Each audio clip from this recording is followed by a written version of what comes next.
At 4:21 a.m. outside Seeley Lake, Titan started digging under the cabin floor and wouldn't stop. Cole thought it was another PTSD night, until the dog pulled out a rusted army tag with dried blood still on it. Why would a $50 cabin hide military secrets? Comment where you're watching from. At 11:03 p.m., the temperature outside Missoula had dropped to 18 degrees. The Chevy Silverado creaked every time the wind pushed against it. Old metal, old seals, old cold working its way through every crack in the truck. Frost had started forming along the inside edge of the windshield, where Cole Bennett's breath kept touching the glass. Titan lifted his head first, always first. The German Shepherd had been asleep near the driver's side door, with his body pressed against it like a barricade. One ear twitched, then the other. A second later, his chest gave off a low vibration deep enough to feel through the seat cushions. Cole's eyes opened instantly. No confusion, no groggy stretch, no slow waking, just movement. His hand shot toward the flashlight beside the steering wheel. So fast, the metal clipped against the dashboard. For half a second, his breathing shortened, shallow and controlled, while his eyes searched the darkness outside the truck windows. A car backfired somewhere down Front Street. One loud crack. That was all it took. Cole stared through the windshield, pulse hammering behind his ribs, while the old reflexes flooded back into his muscles before his mind caught up. Sand, heat, radio chatter. Smoke rolling across a convoy route outside Helmand Province. Somebody screaming for a medic over broken comms. Then the parking lot came back. Missoula, Montana. November. Not Afghanistan. Not anymore. Titan stood slowly and pushed his nose against Cole's forearm once. Grounding him, the dog's amber eyes stayed fixed on his face until Cole finally let out a breath through his nose. "I'm good," he muttered. Titan kept staring. Cole rubbed one hand over his jaw. 2 days of gray stubble scratched against his palm. The digital clock on the dash glowed weak green numbers across the cab. 10:48 now. A Walmart receipt slid off the passenger seat and onto the floorboard when he shifted. $4.17. Beef jerky and a bottle of water from the station near Reserve Street earlier that afternoon. That had been dinner. Outside the truck, the Clark Fork River trailhead parking lot sat nearly empty except for a Subaru with snow chains and an old RV parked crooked near the far curb. The river itself moved somewhere beyond the darkness, unseen but constant. Cole reached for the small orange prescription bottle sitting in the cup holder. 3 capsules left, sertraline, VA issued. He turned the bottle upside down once, listening to the pills tap lightly against plastic. Then he screwed the cap tighter and put it back without taking one. Not tonight. Titan shifted again, favoring his rear leg when he turned around. The old scar along the dog's hip showed pale beneath his fur, where the hair never fully grew back after the blast outside Kandahar in 2011. Cole noticed it every time the weather turned cold. "You hurting?" he asked quietly. Titan stared at him like the question was stupid. Then the dog sneezed once and lowered himself back down against the door. Cole almost smiled. Almost. A pair of college kids crossed the parking lot laughing too loud, carrying coffee cups from the late-night place near Higgins Avenue. One of them glanced toward the Silverado and quickly looked away again. That part barely registered anymore. People looked at old trucks differently when blankets covered the back seat. Cole leaned back carefully, adjusting the faded army duffel bag behind his neck to keep pressure off the stiff muscles in his shoulder. A cracked photograph slipped halfway out of the visor above him when he moved. He shoved it back without looking. The heater had stopped working 3 winters ago. Now the truck smelled faintly of wet wool, old coffee, dog fur, and cold metal. Survival had its own scent after enough months. At 11:26 p.m., headlights rolled slowly through the parking lot. Security. Cole saw the vehicle before it rounded the corner. Instinct. Motion. Reflection off glass. Titan was already standing again. The white SUV paused 20 yards away. Parks and Recreation printed across the side panel. The driver lowered his window halfway. "You can't stay overnight here," the man called out. Cole nodded once. "I know." The worker looked tired more than angry. Mid-50s maybe, gray beard. Thermos sitting in the cup holder beside him. "You stayed here Tuesday too?" Cole said nothing. The man sighed. "Look, I'm not trying to be a jerk. Somebody complains. I gotta log it." Titan watched the SUV without blinking. The worker noticed the dog then. "That military canine?" Cole gave a small nod. The man's expression shifted slightly. Not pity, something quieter. "My brother was Marines," he said. "Fallujah." Cole looked away toward the river. A long silence passed between them. Finally, the worker rubbed the back of his neck and said, "You got till morning." Then he drove off. Titan sat again, only after the taillights disappeared around the bend.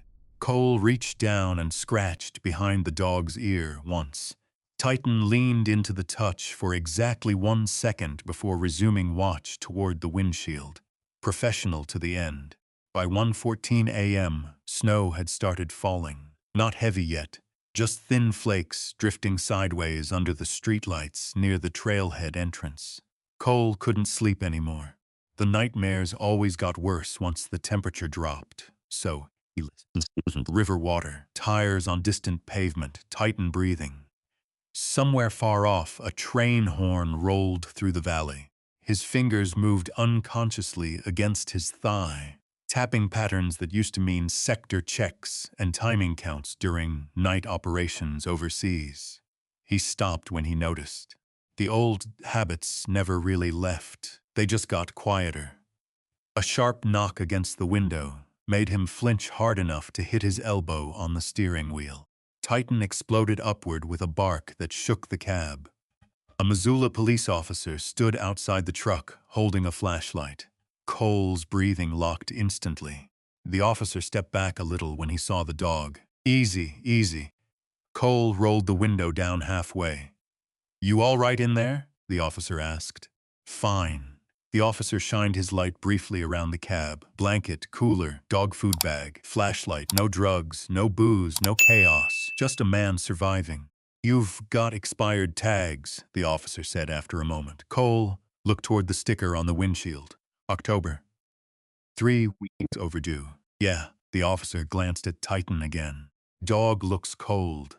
"He's warmer than me." That earned the smallest smile. The officer pulled out a small notepad anyway. Procedure, always procedure. Cole waited for another ticket, another fine he couldn't pay. Another reminder that falling behind in America became expensive very quickly. Instead, the officer handed him a folded paper. Not a citation, a card. The Poverello Center. "They've got veteran beds sometimes," the officer said, "and hot breakfast at 6. Cole looked at the card but didn't answer. The officer seemed to understand that silence wasn't disrespect, just damage arranged neatly enough to pass for control. "You served?" the officer asked. "Army." "What unit?" Cole hesitated. "5th Group." The officer nodded once like that, explained more than enough. Then his eyes moved to Titan. "Good dog." Titan stared at him for another second before finally settling back down. The officer left without another word. Cole sat there a long time afterward with the card in his hand. At 2:41 a.m., he finally drifted off. The dream came fast. Dust clouds, burning rubber. A convoy pinned near an irrigation ditch outside Sangan. Radio static screaming over itself. Cole running towards smoke while somebody yelled for him to fall back. Then Titan barking. Not in the dream. Real. Cole jerked awake violently, striking the steering wheel hard enough to sound the horn for half a second.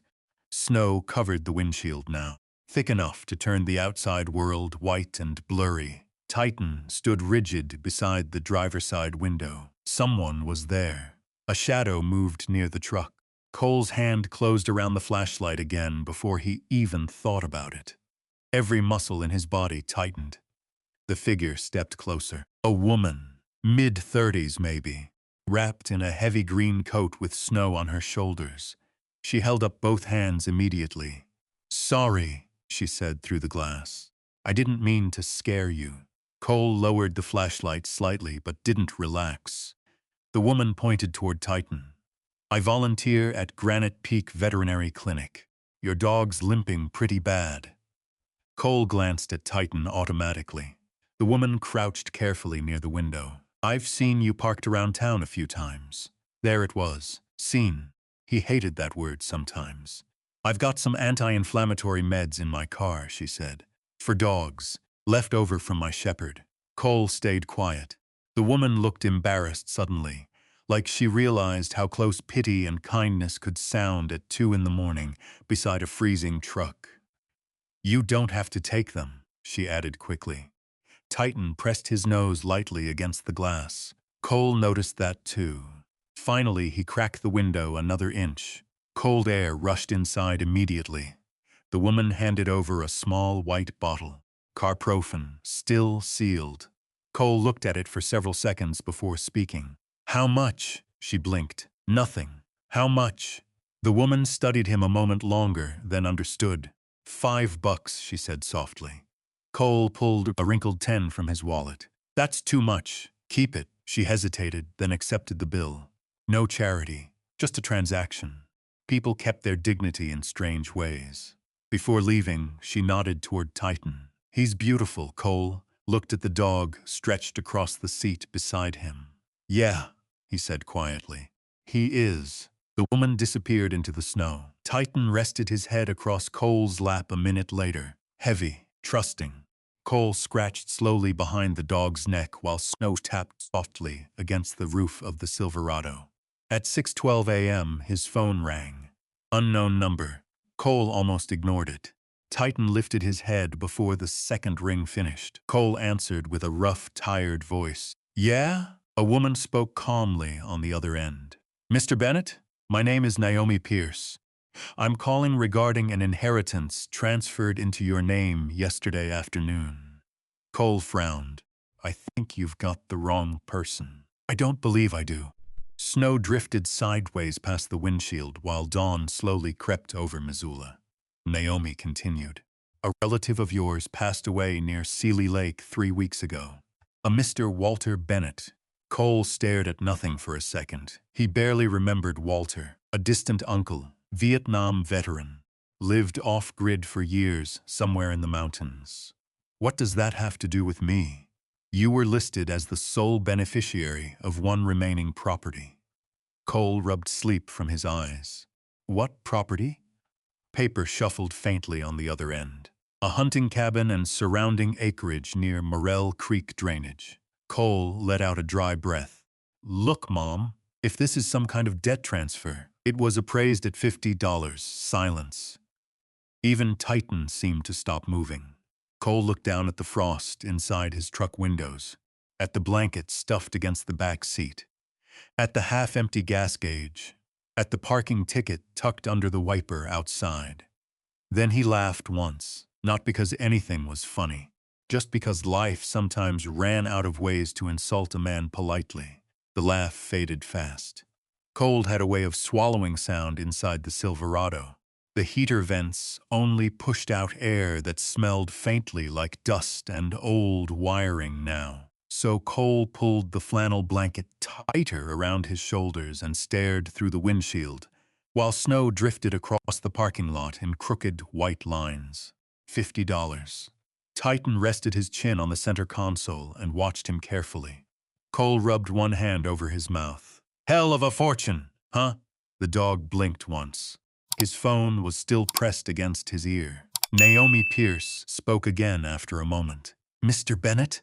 Yeah, I'm here. There are legal documents that require your signature. Would you be able to come by my office this morning? Cole checked the gas gauge automatically. A little under a quarter tank. How far? My office is on West Broadway, across from the old Wilma block. He knew the area. Parking downtown during snow cleanup hours was a nightmare if you didn't have money for tickets. Cole looked at the folded citation tucked beneath his windshield wiper outside. Another $83 he didn't have. Naomi continued carefully. There's no obligation to keep the property. but I'd advise you to at least review the transfer." Cole almost said no. What was the point? A rotten hunting shack wasn't going to change anything. Not the overdue tags on the Silverado. Not the VA prescriptions running out in his cup holder. Not the fact that Titan's limp had gotten worse every week since the first freeze. Still, property meant papers. Papers sometimes meant options. "What time?" he asked. 10:30. Cole looked at the clock on the dash. 6:21 a.m. "I'll be there." The line clicked dead. Outside, the river moved unseen beyond the snow.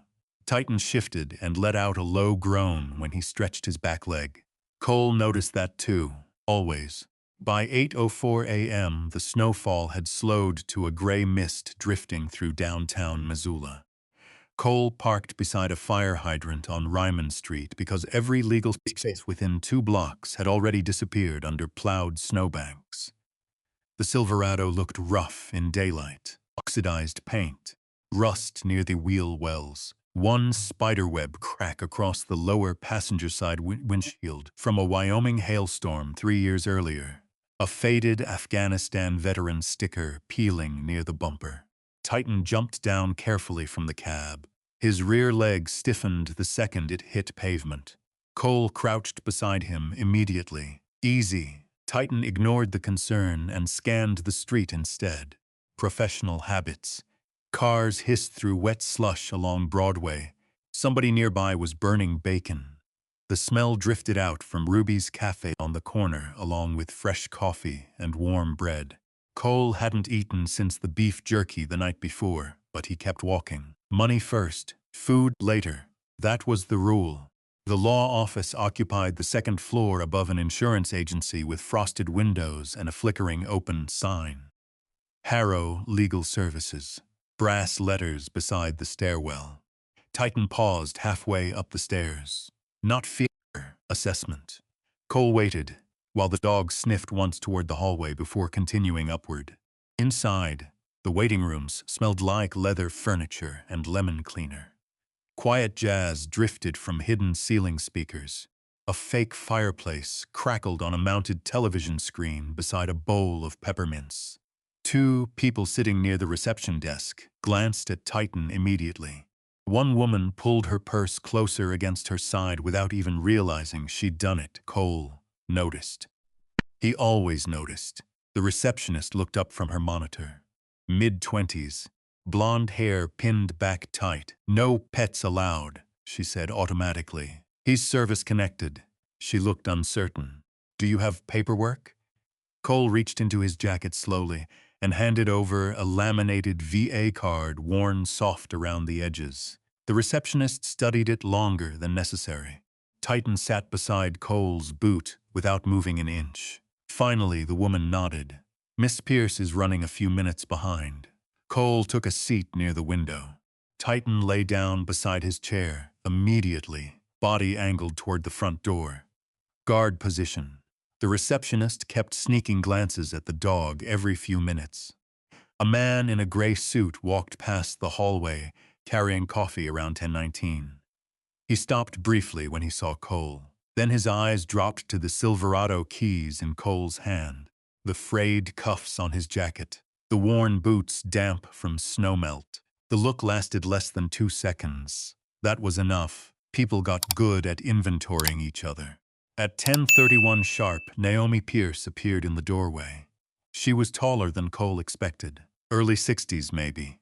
Silver hair cut short near the jawline, navy sweater, thin reading glasses hanging from a chain around her neck. Her eyes landed on Titan first. Not nervous, not cautious, curious. "Well," she said softly, "you're definitely Walter's kind of company." Cole frowned slightly. Naomi extended a hand. "Mr. Bennett." He stood and shook it once. Her grip was firm, no performance in it. "Come on back." Her office overlooked West Broadway through tall windows streaked lightly with melting snow. Framed maps of Montana forests covered one wall. Another held photographs of fishing cabins and old logging camps around Flathead County. Cole noticed exits automatically the second he entered. Door behind him. Narrow hallway to the left. windows large enough to break if necessary. Then he caught himself doing it. Again. Naomi sat behind a heavy oak desk, stacked with folders and legal pads. Titan settled beside the radiator near the wall after one quiet command from Cole. "You were Army?" Naomi asked while opening a file. Cole nodded once. "What gave it away?" "You checked every entrance before sitting down." She said it casually, not accusing, just observant. Cole didn't answer. Naomi slid several papers across the desk. Probate forms, property transfer documents, county assessments stamped with Missoula County record seals. At the top of one page sat the appraisal amount, $50. Even typed in clean black ink, it looked ridiculous. Naomi folded her hands. Walter Bennett passed away 3 weeks ago at St. Patrick Hospital. Cole looked up slightly. He had pneumonia complicated by heart failure, she continued. No spouse, no children, no surviving siblings. I barely knew him. He knew you. That landed harder than expected. Cole leaned back slowly in the chair. Naomi opened another folder. Walter updated his will in March of last year, specifically, deliberately. Why? He didn't say. She removed a small brass key attached to a faded leather tag. Morel Creek Cabin. The letters were almost rubbed smooth. It's about 42 miles northeast of Missoula, Naomi said, near Seeley Lake, off Highway 83. Cole turned the key over in his hand. Cold metal, old scratches, history worn into the edges. Naomi studied him for a moment before speaking again. You know, when Walter dictated the amendment, he spent nearly 20 minutes talking about military dogs. Cole glanced automatically toward Titan. The shepherd's ears twitched at the sound of his name. He asked if I'd ever seen a dog stay beside a wounded man after an explosion, Naomi said quietly. I told him no. Cole said nothing. Outside the office, someone laughed loudly down the hallway. A man's voice, then another. Naomi's eyes flicked briefly toward the door. Cole heard it too. $50, one voice muttered outside. Hell, the gas to get there costs more than the property. More laughter. Short, sharp, not cruel enough to call out directly, just enough to land. Cole stared at the appraisal form without moving. Titan lifted his head immediately. The dog could always tell. Cole's fingers tightened once around the brass key, then loosened. Naomi removed a sealed envelope from the file drawer beside her desk. This was left separately, she said. The envelope looked old, yellowed around the corners. Cole's name written across the front in uneven block letters. She slid it toward him. He asked that you open it after reviewing the transfer. Cole broke the seal carefully. Inside sat one folded sheet of paper. That was all. The handwriting looked rough and deliberate, like someone unused to writing, slowly forcing each letter into place. Leave this place only if your dog refuses to stay. Cole read it twice, then a third time. The office went quiet around him. Even the hallway laughter had faded. Naomi leaned back slightly. Walter wasn't a sentimental man, but he was very specific. Cole folded the note once more and slipped it into his jacket pocket without speaking. Titan stood suddenly and walked to his side. Not anxious, just present. Naomi glanced toward the dog again. How long have you had him? 12 years. Afghanistan. Cole nodded.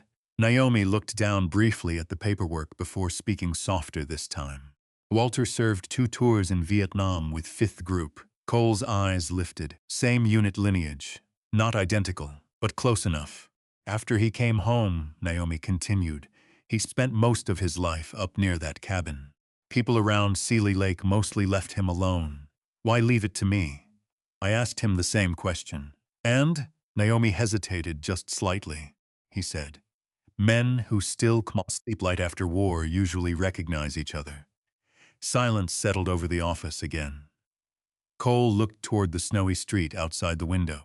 A city bus hissed past through slush near the curb.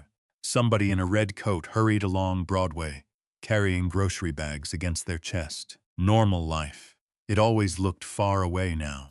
Naomi pushed the final transfer form toward him. You can decline the inheritance if you want. Cole stared at the paper, then at the key, then at Titan. The shepherd stood pressed against his leg, steady and quiet. Finally, Cole picked up the pen. The cheap plastic clicked loudly in the room. By 11:08 a.m., everything belonged to him, or close enough. Naomi walked him to the front office afterward, while snowmelt dripped steadily from the gutters outside. At the receptionist desk, the same man in the gray suit passed again, carrying another coffee. His eyes dropped toward the folder under Cole's arm. "You actually taking that place?" he asked casually. Cole shrugged. The man smirked. "Good luck getting heat working up there. Last guy I knew near Morel Creek lost power for 9 days during the January storms." Cole kept walking. The man called after him anyway. Honestly, $50 might been generous. Cole paused near the stairwell, only for a second. Then he looked back calmly and said, "Depends what survives winter." The man's smile faded slightly. Cole continued downstairs without another word. Outside, the cold hit hard again. Titan jumped into the Silverado first, while Cole tucked the folder carefully beneath the seat beside the road atlas and emergency flares. A folded yellow paper slid loose near the steering column when he climbed inside. The parking ticket from the night before. $83, due within 14 days. Cole stared at it a while. Then he looked at the brass cabin key resting in his palm. $50 cabin, $83 ticket. The math felt about right for his life lately. Titan suddenly turned toward the passenger side window and gave one low growl. Cole followed the dog's stare automatically. Across the street, near a dark blue Ford Expedition parked beside the curb, a man in a camel-colored coat stood smoking beneath the awning of a hardware store, watching the truck. The second Cole looked directly at him. The man glanced away and flicked his cigarette into the snow. Then he climbed into the SUV and drove off slowly toward Higgins Avenue. Titan kept staring long after the vehicle disappeared. Cole looked down at the brass key again. The metal suddenly felt heavier than $50 should have weighed. By 12:42 p.m., the snowfall over Missoula had turned into freezing rain. The Silverado rattled north along Highway 83 with windshield wipers dragging uneven streaks across the glass every few seconds. Pine trees crowded both sides of the road now. Dark trunks, white shoulders of snow. Long stretches without another vehicle in sight. Titan sat upright in the passenger seat the entire drive. Watching, Cole kept both hands on the wheel, even on the straightaways. Old habit. His right shoulder still tightened during long drives ever since the rollover outside Lashkar, when their MATEV hit a washed-out ditch at speed. The doctors called it nerve damage. The men who'd been there called it lucky. The truck heater coughed lukewarm air through the vents for about 30 seconds before fading again into cold breath that smelled faintly of antifreeze. Cole rubbed one gloved thumb against the steering wheel and glanced at the gas gauge. Half tank, good enough. He never let it drop lower in winter. At Clearwater Junction, he pulled into a Sinclair station beside 2 logging trucks coated in road salt and frozen mud. Titan climbed stiffly out of the cab while Cole filled the tank. 47 and 13. The numbers clicked upward painfully slow on the pump screen. A teenage cashier inside the station stared openly at Titan when Cole stepped in to pay. "That a police dog?" the kid asked. "Used to be military." The boy whistled softly. "Bet he's seen some stuff." Cole slid 2 wrinkled 20s and a handful of quarters across the counter. "Yeah," he said quietly. "So have I." Outside again, Titan paused near a snowbank beside the air pump station. Nose lifted slightly into the wind, then stillness. Cole followed the dog's gaze automatically toward the road. Nothing there except a dark SUV disappearing around the bend, northbound. Maybe coincidence, maybe not. He filed it away anyway. That was another thing the war never removed from him. The constant inventory. Vehicles, faces, distances, repeated patterns. You stopped noticing you were doing it after enough years. By 1:58 p.m., cell service had started cutting in and out. The farther north they drove, the quieter the world became. No billboards now, no crowded intersections. Just frozen lake water behind bare trees and stretches of snow-covered shoulder where deer tracks crossed the highway. Titan suddenly turned his head toward the truck bed. A metallic clang sounded behind them. Chains. Cole's grip tightened instinctively. The noise hit wrong. For one ugly second, the road vanished. Heat slammed into him instead. Bright white dust. A blown tire somewhere ahead of the convoy. Somebody shouting, "Contact left," over gunfire, while steel chains whipped against armored plating during evasive turns. Cole blinked hard. Montana snapped back around him all at once. Snow, forest, truck. Titan pressed his nose firmly against Cole's elbow, grounding him again. Cole let out one slow breath through clenched teeth and eased his foot off the accelerator. The Silverado dropped from 63 to 52. "You're all right," he muttered. Titan kept his eyes on him another moment before finally settling back into the seat. The chains rattled again in the truck bed. Just chains, nothing else.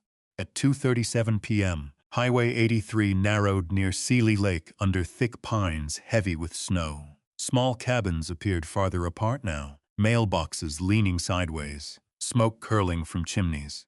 Ice fishing shacks scattered across the frozen edge of the lake in the distance. Cole turned onto Morell Creek Road. After checking the handwritten directions, Naomi had given him all twice already. The pavement disappeared almost immediately. Now came packed snow and dirt. The Silverado fishtailed once near a bend where old tire tracks had frozen solid overnight. Cole corrected gently without panic. Slow hands. No sudden braking. Titan braced automatically against the seat during the slide. Soldier instincts, both of them. The road climbed higher into timberland for another 11 minutes before narrowing to something barely wider than the truck itself. Pine branches scraped against the sides with dry, screeching sounds. Then the cabin appeared. Not suddenly. More like it slowly separated itself from the trees. Cole stopped the truck without speaking. Titan stared through the windshield.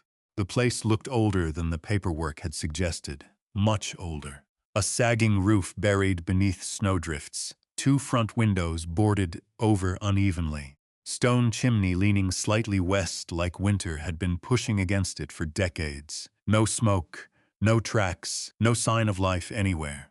The cabin sat in a clearing near Morell Creek drainage, with thick timber pressing close behind it.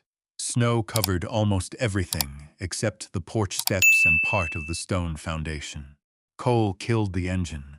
Silence hit immediately. Deep silence. Not city silence. Mountain silence. The kind that swallowed engines whole the second they stopped running.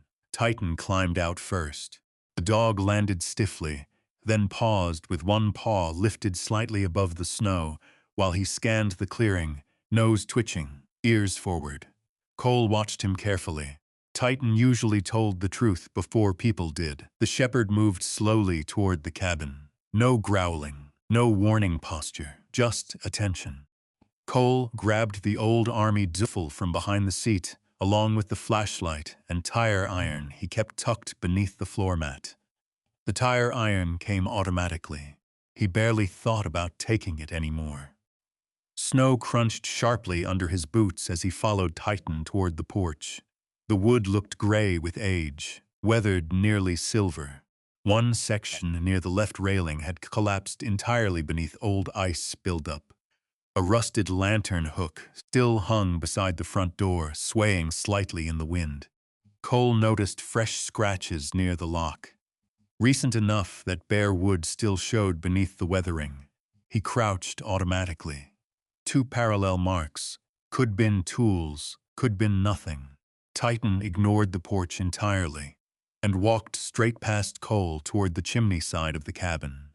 Then he stopped near the stone fireplace wall and looked back once, waiting. Cole approached slowly. The dog lowered himself onto the snow there beside the wall. Then something strange happened. Titan relaxed, completely. No tension in the shoulders, no constant scanning. No twitching ears tracking imaginary movement in the trees. He simply lay down against the frozen ground and rested his head across his front paws. Cole stared at him. "Tired?" he asked quietly. Titan closed his eyes. That alone felt wrong somehow. The dog hadn't slept deeply in months. Not since the shelters in Spokane where men kept screaming during the night. Not since the alley behind a gas station in Butte, where somebody tried to steal the truck battery at 3 a.m. Titan always stayed alert now, always halfway awake. Except here. Wind moved softly through the pines overhead. Cole looked back toward the cabin. Again, $50 inheritance. Looked about right, maybe less. He climbed the porch carefully, testing each board with his weight before committing fully. The front door resisted when he tried the brass key at first. Frozen lock. Cole jiggled it once, twice. Then the mechanism gave with a heavy metallic click deep inside the frame. The door opened inward 3 inches before stopping against something. Cole froze immediately. Not fear, assessment. His flashlight came up automatically while his eyes adjusted to the dark gap inside. Smell hit first. Dust, cold ash, wet wood, a mouse droppings abandoned. Titan rose behind him now but stayed silent. Cole pushed harder. A broken chair scraped across the floor inside and tipped sideways with a loud crack. That had been blocking the door, nothing else. Still, his pulse took another 10 seconds to slow down. The flashlight beam swept across the room. Stone fireplace, wood stove, 2 shelves collapsed near the back wall. A table covered in dust, thick enough to leave finger trenches through it. Old blankets stacked in one corner beneath a tarp. Cole stepped inside slowly. The floor groaned beneath him. Cold lived in here differently than outside. Heavier, somehow. The kind that settled into walls after years without heat. Titan entered beside him and immediately crossed toward the fireplace. Then the shepherd circled twice and lay down directly in front of it. Cole stopped moving. Titan never chose positions randomly, not after deployment work. The dog still treated every room like an operational space. Clear lines of sight, controlled exits, protection angles. But now he just rested there, quietly, near the cold stone hearth, like he recognized something. Cole lowered the flashlight slightly. A framed photograph sat crooked atop the mantel, buried under gray dust. He wiped it clean with his sleeve. 3 men in camouflage standing beside a younger German shepherd. Vietnam era. One of the men wore a green beret, Walter. Cole recognized him faintly from an old funeral years ago. The dog in the picture looked almost exactly like Titan. Something tightened quietly behind Cole's ribs. Outside, wind rattled tree branches against the roof in slow scratching sounds. The place breathed. That was the strange part. Even abandoned, the cabin didn't feel dead. Cole walked toward the back room carefully, sweeping the flashlight along walls and corners the same way he used to clear compounds overseas. One room, then another. Small kitchen, rusted sink, empty cupboards, iron cot frame tipped against a wall. No bodies, no squatters, no immediate danger. Still, he checked every corner twice. The final room held shelves lined with old mason jars and canned food so expired. The labels had faded nearly blank. A rusted Coleman lantern sat near the doorway beside a stack of firewood chopped years earlier. Cole touched one of the logs, dry. That surprised him. Whoever stored it knew what they were doing. A loud crack sounded somewhere beneath the cabin. Cole spun instantly, flashlight up. Titan surged to his feet in the other room. Silence followed. Just settling wood, maybe. Temperature shift. Old cabins did that. But Titan stayed staring toward the floor near the fireplace. Not barking, listening. Cole moved slowly back into the main room. The shepherd stood rigid now, with ears high and muscles tight beneath his coat. One paw lifted slightly above the floorboards. Then came the sound again. A dull, metallic thump from somewhere underneath them. Not pipes, not branches, something lower, something hollow. Titan let out one deep growl. Cole stared at the floor, near the fireplace stones, while snow drifted silently outside the boarded windows. Then the lights of a vehicle flashed briefly through the trees beyond the cabin, gone just as fast, but definitely there. Cole didn't move for 3 full seconds. The flashlight stayed fixed toward the window while snow drifted sideways beyond the glass. Nothing now except dark trees and the faint reflection of his own beam bouncing off the storm outside. Titan growled again, low, steady, not fear, warning. Cole crossed the room slowly and killed the flashlight beam against the window to reduce reflection. The cabin fell darker immediately. Only gray winter light leaked through cracks in the boarded windows now. He waited, listened. No engine, no footsteps, nothing except wind moving through pine branches outside. Still, the hairs along the back of his neck stayed raised. The military taught you something early. Most danger didn't announce itself twice. Cole crouched beside the front wall and peered through a narrow split between 2 warped boards covering the window. Snow swirled across the clearing in loose white ribbons. His Silverado sat 30 yards away beneath the trees with ice building along the hood. No vehicle, no movement, but the tracks near the road had been fresh. He knew what fresh tire compression looked like in snow. Deep edges, sharp grooves not softened yet by wind or melt. Somebody had come up here recently. Titan shifted behind him. Cole turned. The dog stood frozen near the fireplace, with his eyes locked downward toward the floorboards again. One paw scratched lightly against the wood. Tap, tap, then silence. Another metallic thump sounded beneath the cabin. Closer this time. Cole's body tightened automatically. The sound carried a hollow echo that old houses usually didn't make. Too clean, too contained. Like metal striking wood inside an enclosed space. Titan barked once, sharp. Cole moved toward the fireplace immediately. Easy. The shepherd obeyed but stayed rigid. The floor near the hearth looked slightly different than the rest of the cabin. Same wood, same age, but smoother somehow. Less warped. Cole crouched carefully and ran his fingers across the boards. Dust everywhere, except one section. A faded rectangle near the stone edge showed cleaner wood beneath, like something heavy used to sit there for years, or move there often. Cole tapped the flashlight handle lightly against the floor, solid. Then another section, hollow. His eyes narrowed. Titan scratched once harder against the rug bunched near the hearthstones. The edge folded back enough to expose rust-colored metal beneath. Cole pulled the rug aside completely. A vent cover, old steel, bolted into the floorboards, the kind used in maintenance shafts or cellar airflow systems decades ago. Well, Cole muttered softly, that's not suspicious at all. Titan stared at him. Cole set the flashlight on the floor facing upward while he tested the vent with both hands. Rust flaked beneath his fingers. One corner lifted slightly before sticking again. Frozen, maybe, or jammed shut from age. He stood and scanned the room automatically for tools. His eyes landed on an iron poker leaning beside the fireplace stones. Good enough. The poker slid beneath the vent edge with a sharp scrape of metal against wood. Cole applied steady pressure. Nothing.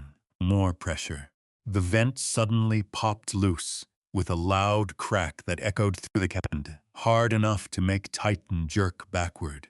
Cold air rushed upward immediately from below, carrying the smell of damp earth, rust, and old oil. Cole froze again. That smell, burned dust mixed with machine oil. It tugged at memory too fast. Motor pools overseas. Humvees lined beneath floodlights, at 3 a.m. men checking weapons before convoy departure. Diesel smoke hanging thick over gravel compounds while generators rattled in the background. His jaw tightened. Not now. Titan pressed against his leg briefly, grounding him again before lowering his head toward the opening. Cole lifted the vent fully aside. Darkness waited underneath. A narrow shaft maybe 3 feet deep ran beneath the cabin foundation. Dirt walls reinforced with old timber supports.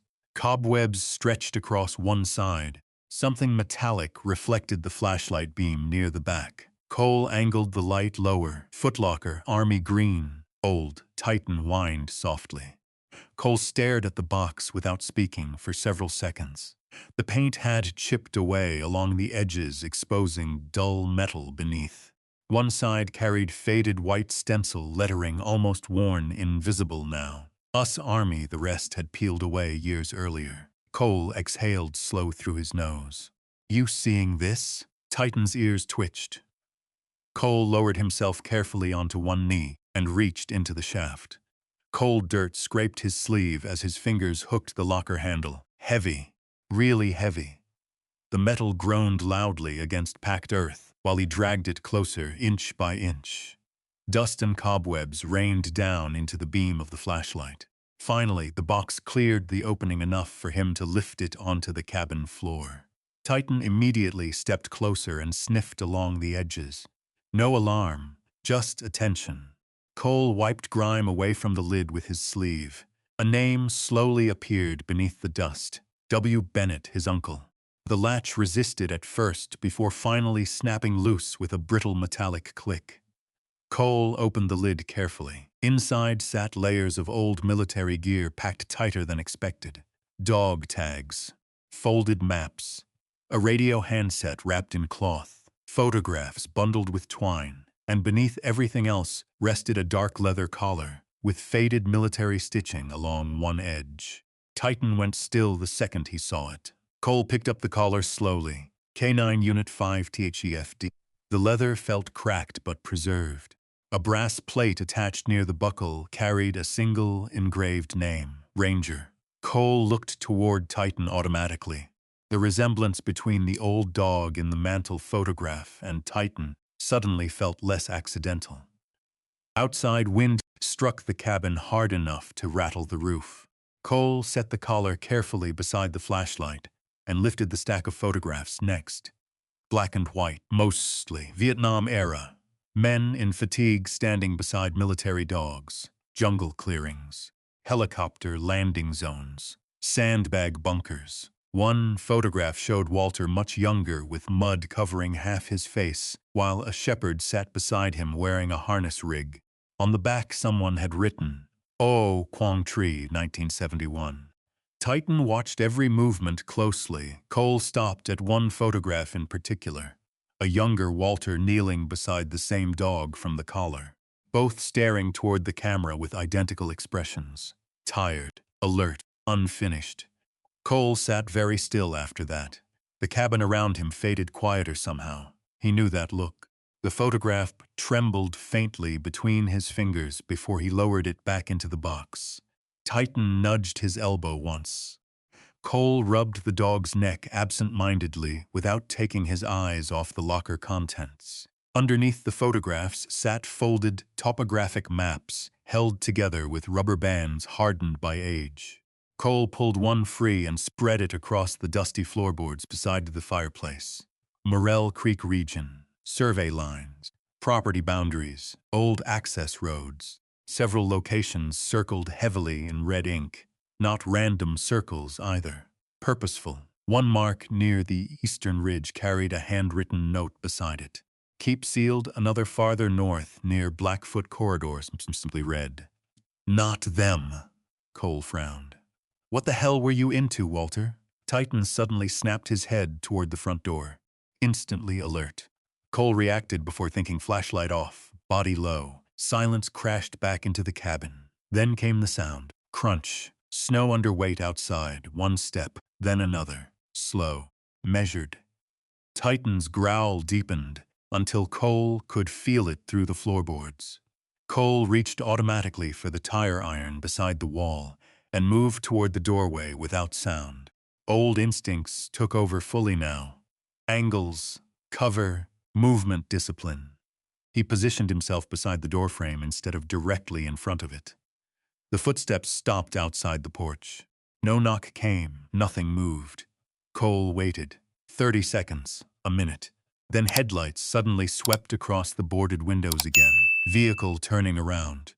Engine noise drifted faintly through the trees before fading down the mountain road. Gone. Titan kept staring toward the door long after the sound disappeared. Cole finally lowered the tire iron slightly and looked back toward the open footlocker near the fireplace. The red circles on the map suddenly felt less like old memories and more like warnings. At 5:16 p.m., daylight had almost disappeared entirely. The cabin grew colder by the minute. Cole shut the vent shaft temporarily and stacked broken wood into the fireplace while Titan maintained silent watch near the window. He found dry newspaper inside an old cabinet drawer dated January 1998. Missoulian headlines about elk season and timber disputes. The paper still burned, barely. Smoke rolled thick at first, before the chimney finally pulled correctly with a loud rush overhead. Warmth crept slowly into the room after that. Weak, uneven, but real. Cole sat on the floor near the fire cleaning dust from the old radio handset, with a rag torn from one of the blankets. Military-issue PRC field unit, ancient now. Still, Walter had preserved it carefully. Titan lay beside the fireplace again. Eventually, though one ear stayed angled toward the front door at all times, Cole unfolded another map near the firelight. The red markings formed a rough pattern around the property. Access routes, elevation notes, handwritten dates, some nearly impossible to read now. One note stood out clearer than the rest. "They'll come fast if they hear about the land." Cole stared at the sentence, then toward the dark windows. The memory of the SUV near Broadway returned immediately. The man in the camel coat, watching. A loud pop from the fire snapped him halfway upright before he caught himself. His pulse hammered once hard against old reflexes. Titan lifted his head instantly. "I know," Cole muttered. The dog settled again after a moment. By 7:03 p.m., snow hammered the cabin roof hard enough to drown out the forest outside. Cole heated a can of beef stew over the fire using an old blackened pot he found beneath the sink. The expiration date had passed 6 months earlier. He ate it anyway. Titan got the last of the jerky and half the stew meat. Cole watched the dog chew slowly beside the firelight while wind pushed against the cabin walls. Then his eyes drifted back toward the old footlocker. Something about it bothered him. Not the hidden compartment, not the maps, the organization. Everything inside had been packed with military precision. Waterproof wrapping, layered storage, redundancy.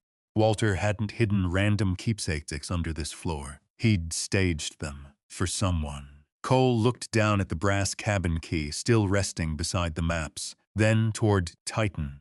The shepherd had finally fallen asleep, deep asleep, legs twitching faintly beside the fire. No scanning, no hyper-alert posture, no waking every 30 seconds at tiny sounds.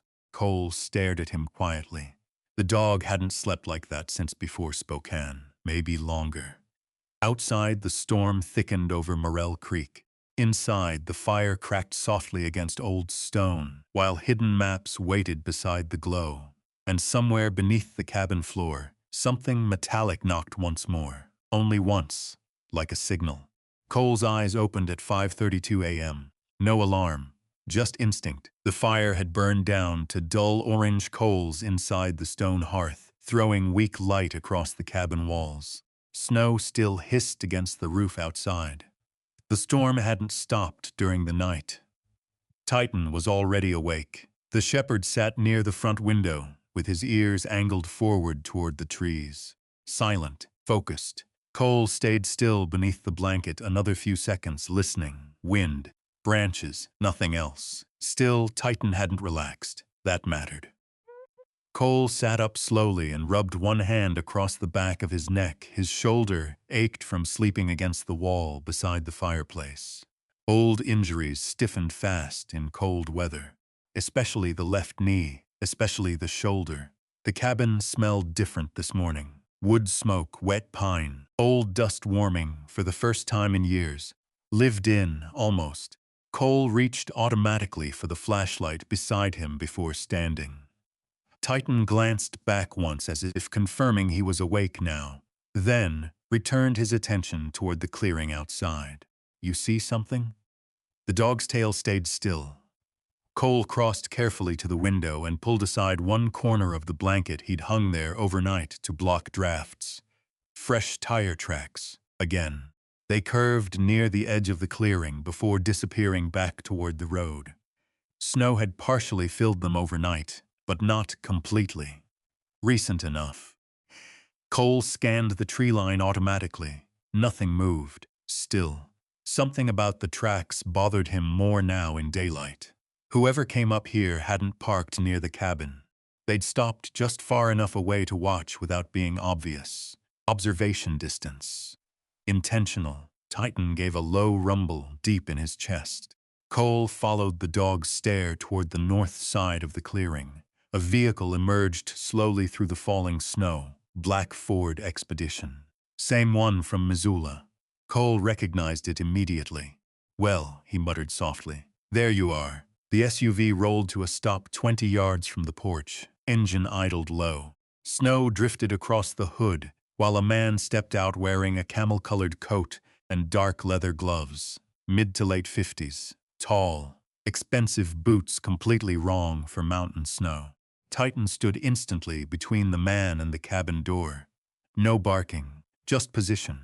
Cole opened the door halfway but didn't invite him inside. Cold air rushed in hard enough to stir ashes near the fireplace. The man smiled politely. "Morning." Cole said nothing. The man glanced toward Titan.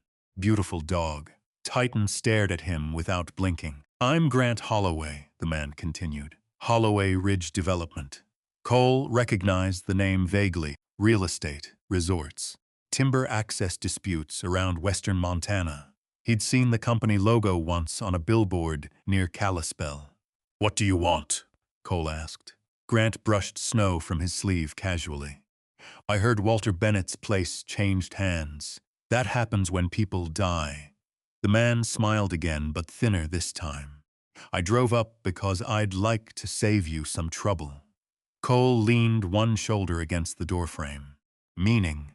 Grant glanced toward the cabin roof, the sagging porch, the buried clearing around them.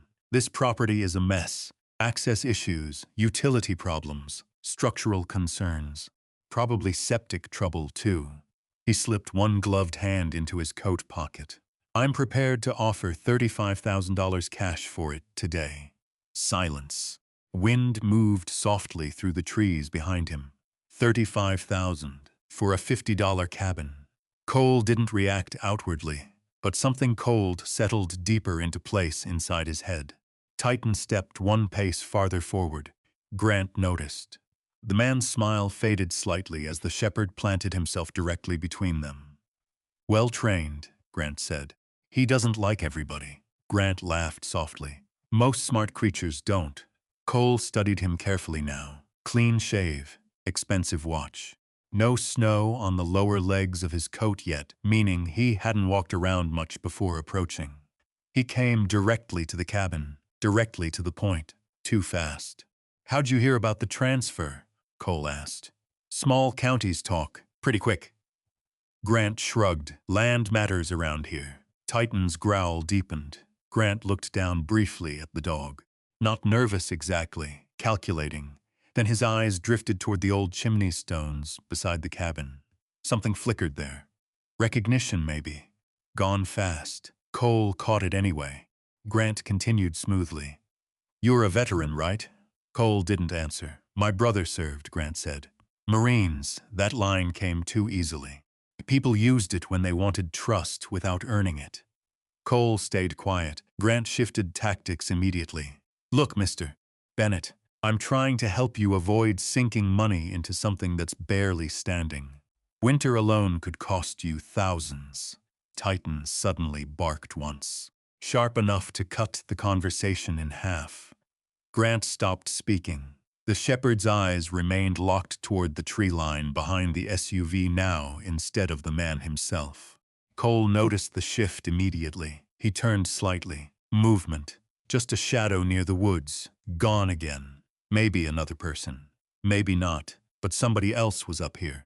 Grant followed his gaze for half a second before smiling again. "You know how rumors work around Montana. Folks hear an outsider inherited land. Suddenly, everyone gets curious. Outsider, you've been in Missoula what, less than a year? Cole didn't correct him. Grant leaned closer slightly. Walter Bennett kept to himself. But some of these old access roads around Morell Creek, he paused. They can become valuable later. There it was. Cole's eyes narrowed almost invisibly. Access roads, plural.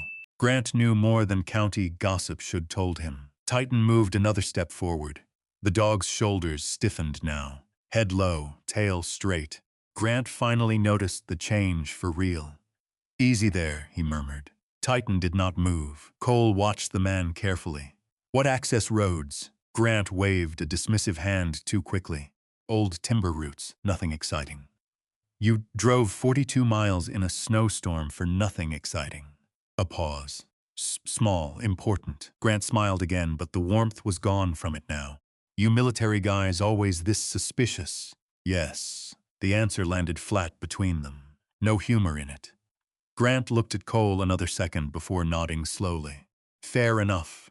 Snow creaked beneath his boots as he stepped backward toward the SUV. "My offer stands for 72 hours, he said. "Cashier's check. No complications." Cole didn't answer. Grant opened the driver's side door, then paused. "One more thing," he added casually. "People around here can get territorial about land disputes, especially old ones. Be careful who starts showing up." Then he climbed inside the Expedition. Titan stayed rigid until the SUV disappeared back through the trees. Only then did the shepherd relax slightly. Cole watched the empty road another moment before shutting the cabin door. The room felt different now, smaller somehow. He crossed to the fireplace and unfolded one of Walter's marked maps again across the floorboards. Red circles, access roads, boundary lines. Grant hadn't guessed. He knew something. Titan sniffed near the lower edge of the map before pawing lightly at one marked ridge north of the creek. Cole stared at the handwritten notation beside it. "Old service trail," another line beneath. "Not for sale." He rubbed one hand slowly across his jaw, then looked toward the vent shaft again, the footlocker, the hidden maps, the warning note. Walter had expected somebody to come. At 8:17 a.m., the snowfall eased enough for weak sunlight to filter through the trees. Cole walked the perimeter around the cabin while Titan limped beside him through knee-deep snow. Military habits again. Checks surroundings. Look for entry points. Observe terrain. The north side of the property sloped sharply downward toward Morell Creek. Ice cracked faintly beneath flowing water somewhere below the ridge.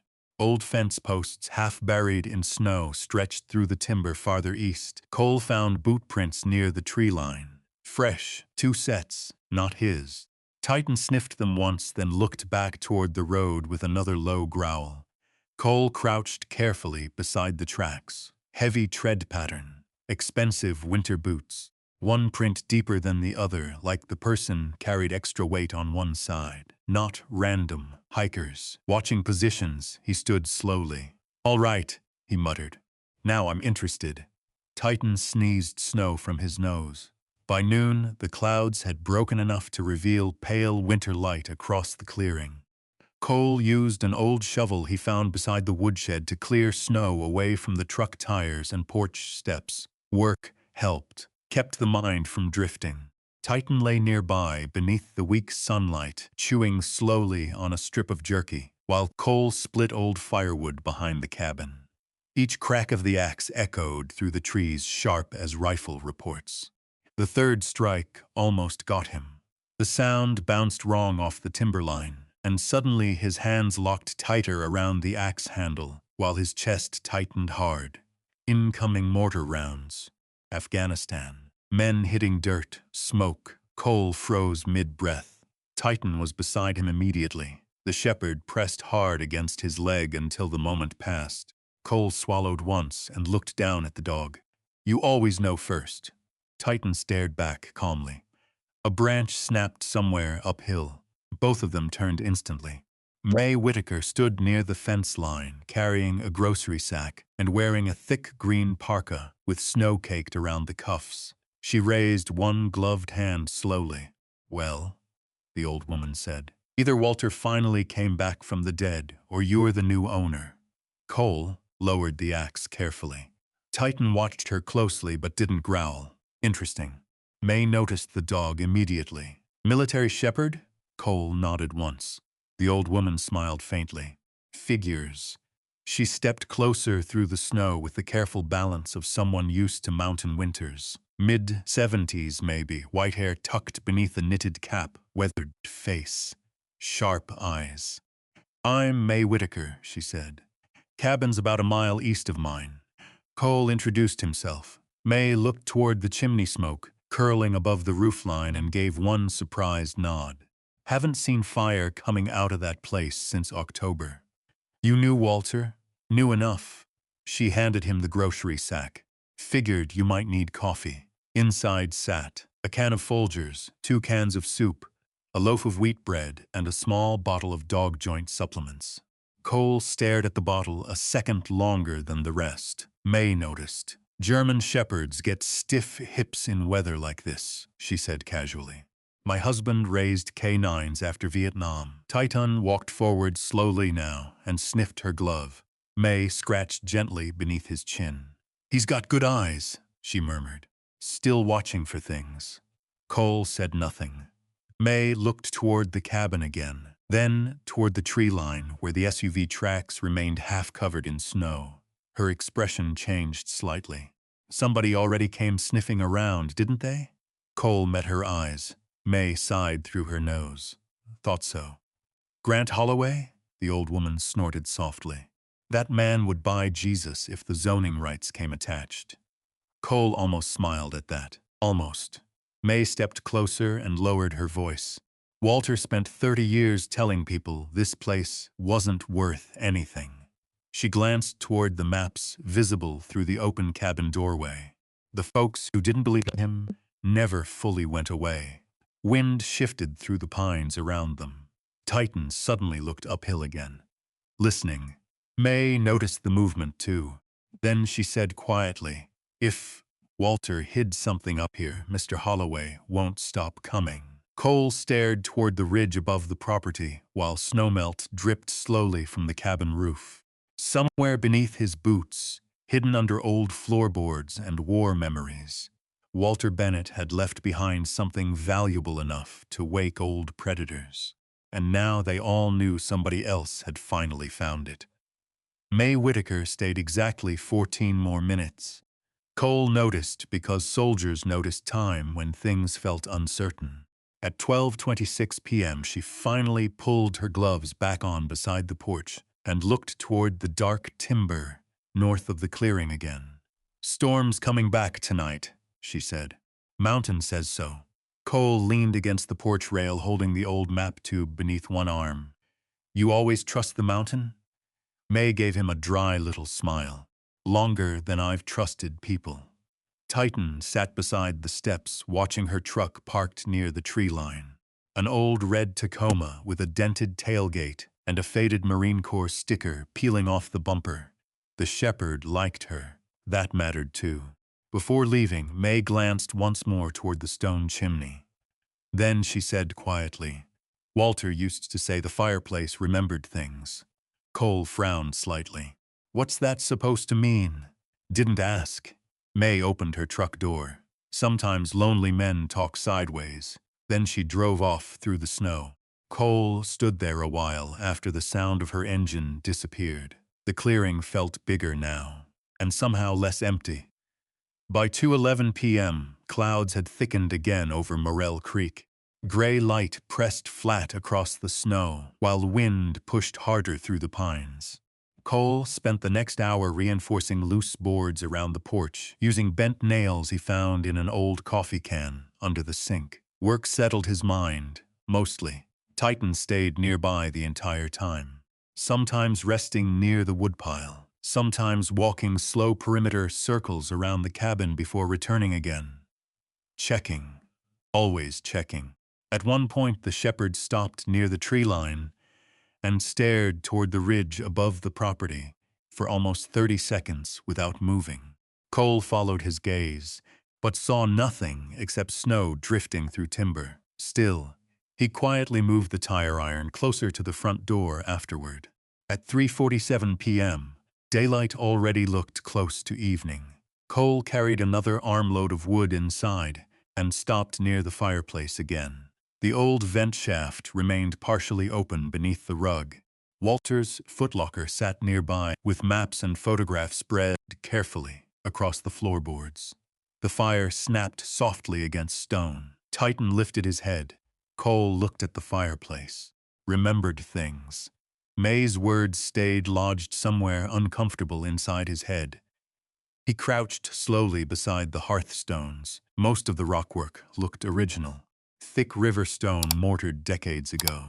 Smoke stains darkened the upper sections almost black. But near the lower right side, one stone looked cleaner than the others, handled more.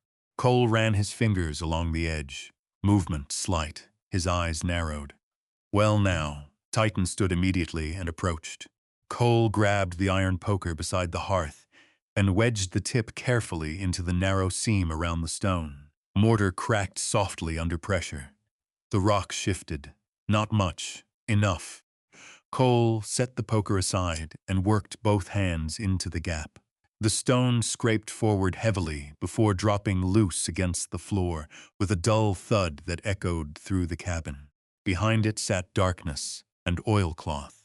Titan sniffed the opening immediately. Cole reached inside slowly and pulled out a tightly wrapped bundle tied with faded green cord, dry despite decades hidden behind stone. His pulse slowed strangely, not panic, recognition maybe. Men hid things like this in war zones: letters, cash, photos, tiny pieces of themselves nobody else got to touch. Cole untied the cord carefully. Inside sat dozens of envelopes, handwritten, dates ranging from 1974 through 2008. Some addressed only with first names, others with no names at all. Titan settled beside him, while snow tapped softly against the windows. Cole opened the first letter. The paper crackled faintly. October 11th, 1981, Walter. Didn't think I'd make it through January last year. Truth is, I probably wouldn't have if you hadn't handed me that cabin key outside the VFW hall in Helena. Nobody tells you war follows you home in pieces. Not loud pieces either. Quiet ones. Grocery stores. Fireworks. Sleeping with boots beside the bed like the jungle might come through the window. Cole stopped reading for a second. His jaw tightened once. Then he continued. The cabin stayed quiet enough for me to hear myself think again. That dog of yours helped, too. Ranger slept by the door every night like he understood things people didn't. Thank you for giving an old Marine somewhere not to disappear. Cole lowered the paper slowly. Titan rested his head against Cole's knee. The fire cracked behind them. He opened another letter. June 3, 1994, Walter. I know you hate being called a hero, so I won't do it here. But there are 3 men alive from my unit who probably never would have made it through that winter without the place near Morell Creek. One of them finally stopped drinking long enough to see his daughter graduate. Another letter. February 22, 2001. You were right about one thing. Men break quieter after war than civilians realize. Cole stopped there. Read the line again. Then again. Outside, wind rattled the cabin roof hard enough to send loose snow sliding off the eaves. Inside, something settled heavily into silence. Titan's breathing slowed beside the fire. Cole leaned back against the wall and stared at the flames while the letters rested open across his lap. He knew those men. Not their names, maybe, but the shape of them. The kind who sat facing restaurant doors without realizing why. The kind who slept light enough to wake at ice makers in motel hallways. The kind who counted exits in grocery stores and parked facing roads because reversing under stress took too long. The kind people slowly stopped inviting places because tension followed them in quietly. Cole rubbed one hand hard across his face. The firelight flickered against the old photographs beside him. Walter younger, Ranger beside him. Both carrying the same tired eyes Cole saw every morning in his own reflection. At 4:32 p.m., darkness arrived fully outside. Snowstorm again. This one worse. The cabin creaked steadily beneath rising wind, while Cole kept reading letter after letter by lantern light. Some were from veterans, some from widows. One from a sheriff deputy in Kalispell, thanking Walter for helping a homeless former medic survive winter without freezing behind a gas station. None of the letters mentioned money, not once. Only shelter, quiet, safety. One envelope contained a folded receipt from St. Patrick Hospital, dated March 14, 1997. Walter had apparently paid $214.83 for emergency treatment for a veteran listed only as D. Mercer. Another letter carried grease fingerprints and smelled faintly of cigarette smoke even now. Some men come home from war with medals. Some come home with silence. You gave us a place where silence didn't feel dangerous. Cole stared at that line a long time. Titan shifted in his sleep beside the fireplace and let out a faint woof through his nose. Dreaming. Cole reached down automatically and rested one hand against the shepherd's shoulder until the twitching stopped. The storm deepened outside. By 6:08 p.m., snow covered half the lower windows entirely. Cole finally unfolded the last bundle hidden behind the stones. Different handwriting. Walter's. The pages looked newer than the others, not recent, but newer. Cole adjusted the lantern closer and began reading. If you found these, then either I'm dead or too stubborn to answer the door anymore. Probably dead. That sounded like Walter already. Cole almost smiled. Almost. The next lines wiped it away again. The men who come here don't need pity.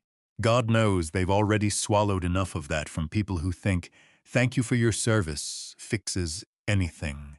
What they need is quiet, work, a locked door, sometimes just another living thing nearby that still trusts them. Cole's eyes drifted toward Titan. The shepherd slept hard now beside the fire. Really slept. Walter's writing continued. Dogs help more than counselors sometimes. Dogs don't ask men to explain things they can't put into words. The lantern hissed softly beside him. Snow hammered the roof. Cole kept reading. There's a ridge north of the property. Old smokehouse beyond it. Most folks think it collapsed years ago. Let them keep thinking that. Some things survived because greedy people get bored faster than desperate ones. Below that sat another line written darker than the rest. If Holloway ever starts sniffing around again, don't trust a damn word out of his mouth. Cole stared. The room suddenly felt colder. Titan's head lifted slowly from the floor. The shepherd looked toward the front window, then toward the woods outside. Cole folded the page carefully. Holloway, he muttered. How long you been part of this? Wind moaned through the trees like distant voices. Cole rose and crossed toward the shelves near the back wall, where Walter's old maps remained stacked. He searched through them again more carefully this time. There, a folded topographic survey tucked beneath the others. One section near the northern ridge carried a small X beside handwritten words, Ridge Bunker Access. Another note beneath it, for emergency winter overflow only. Cole unfolded the rest. The map showed old logging roads leading deeper into Lolo National Forest land near Blackfoot Corridor. Hidden paths, secondary structures, storage markings. One route led toward the smokehouse Walter mentioned. Titan suddenly stood, fully alert again. Cole froze automatically. The shepherd's ears pointed toward the porch, not growling yet. Listening. Then came the sound. Vehicle engine. Closer this time, much closer. Headlights swept across the boarded windows hard and bright enough to light the whole cabin interior for one sharp second. Cole killed the lantern immediately. Darkness swallowed the room. Titan moved silently beside him toward the front door, while the engine idled outside in the storm. Not Grant's SUV this time. Different sound. Older truck. Cole reached for the tire iron beside the wall and waited. A truck door slammed outside, then another. More than one person. Snow crunched across the porch. Heavy steps. Titan's growl started low in his chest again, and somebody knocked 3 times against the cabin door. Slow. Deliberate. Cole stayed motionless beside the darkened fireplace. The tire iron rested low against his leg, while Titan stood near the door with every muscle tightened beneath his coat. Snow hammered the roof hard enough now to make the cabin groan around them. 3 knocks, then silence again. Cole didn't answer immediately. Old instincts never rush the unknown. The voice outside finally came through the storm. "Easy there," a man called. Truck slid near the ridge, just looking for a tow chain. Older voice, rough, local. Maybe real, maybe not. Cole glanced once toward the side window. Headlights glowed pale through the snow outside. Older pickup, rusted hood, no second vehicle visible. Still, people lied easiest when they sounded harmless. Titan's growl deepened. The man outside heard it. "That dog sounds like he votes Republican." Cole almost smiled despite himself. Almost. He opened the door 3 inches while keeping the chain latched. Snow blasted inside immediately. An older man stood on the porch wearing orange hunting coveralls beneath a denim jacket. Gray beard thick with ice crystals. 1 glove missing. Behind him sat an old Dodge Ram tilted awkwardly near the ditch line. "Sorry to bother you," the man said. "Road disappeared under me about a quarter-mile back." Cole studied him carefully. No obvious weapon, no tactical stance. Hands shaking from cold for real, not performance. Titan still didn't trust him. That mattered too. "You alone?" Cole asked. "Unless the whiskey in my thermos started talking back." Cole waited another second, then unlatched the chain. The man stepped inside gratefully and stomped snow from his boots. Cold wind swirled through the cabin before the door shut again. "Name's Roy Talbert," he said. "Cabin down by Salmon Prairie." Cole nodded once but didn't offer much else. Roy spotted Titan immediately and stopped moving.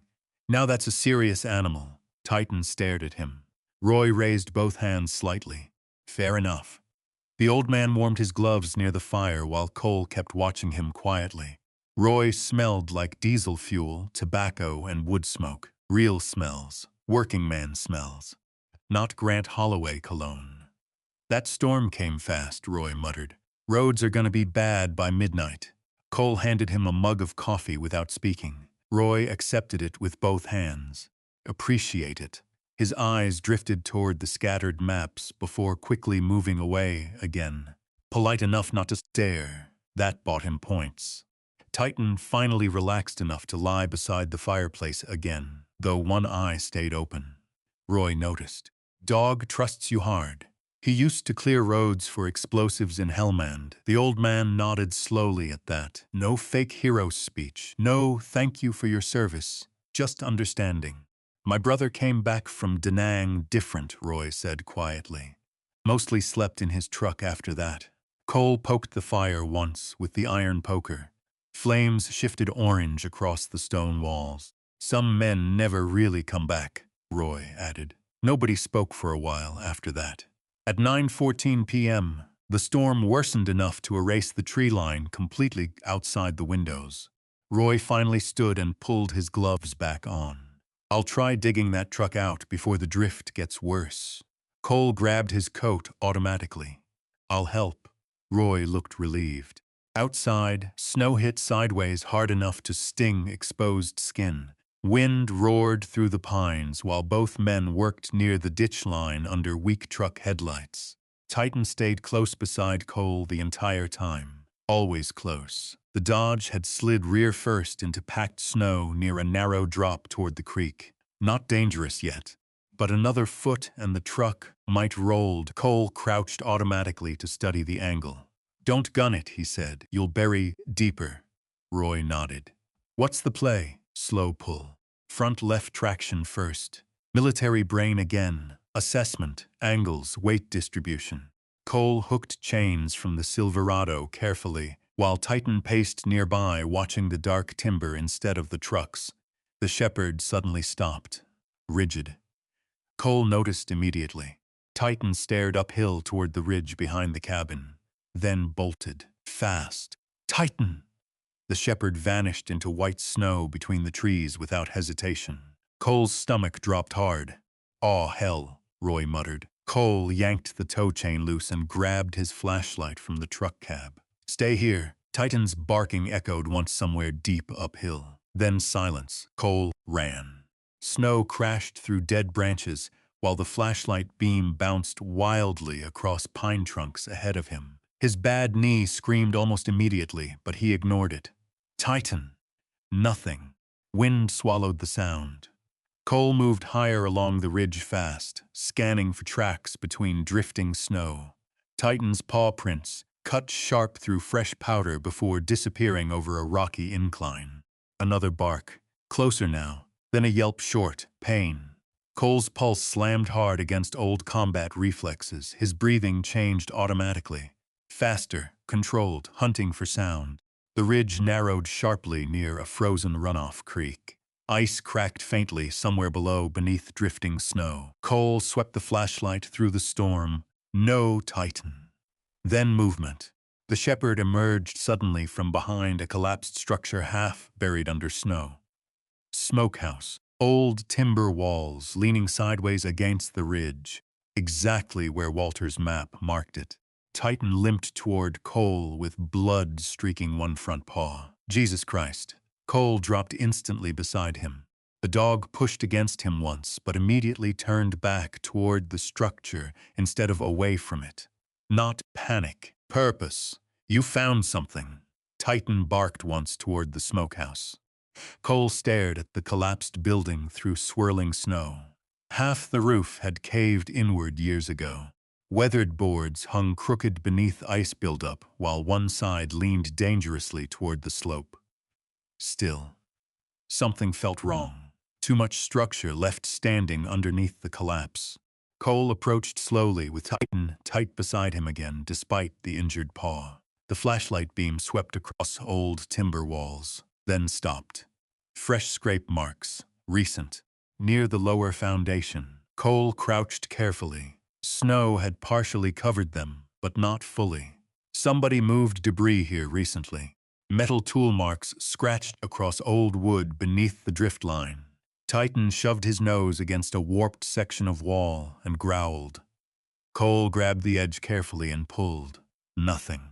Again harder. The timber suddenly shifted inward, revealing darkness behind it. Not collapse, doorway, hidden. Cold air spilled outward, carrying dry dust and old paper smell. Cole froze.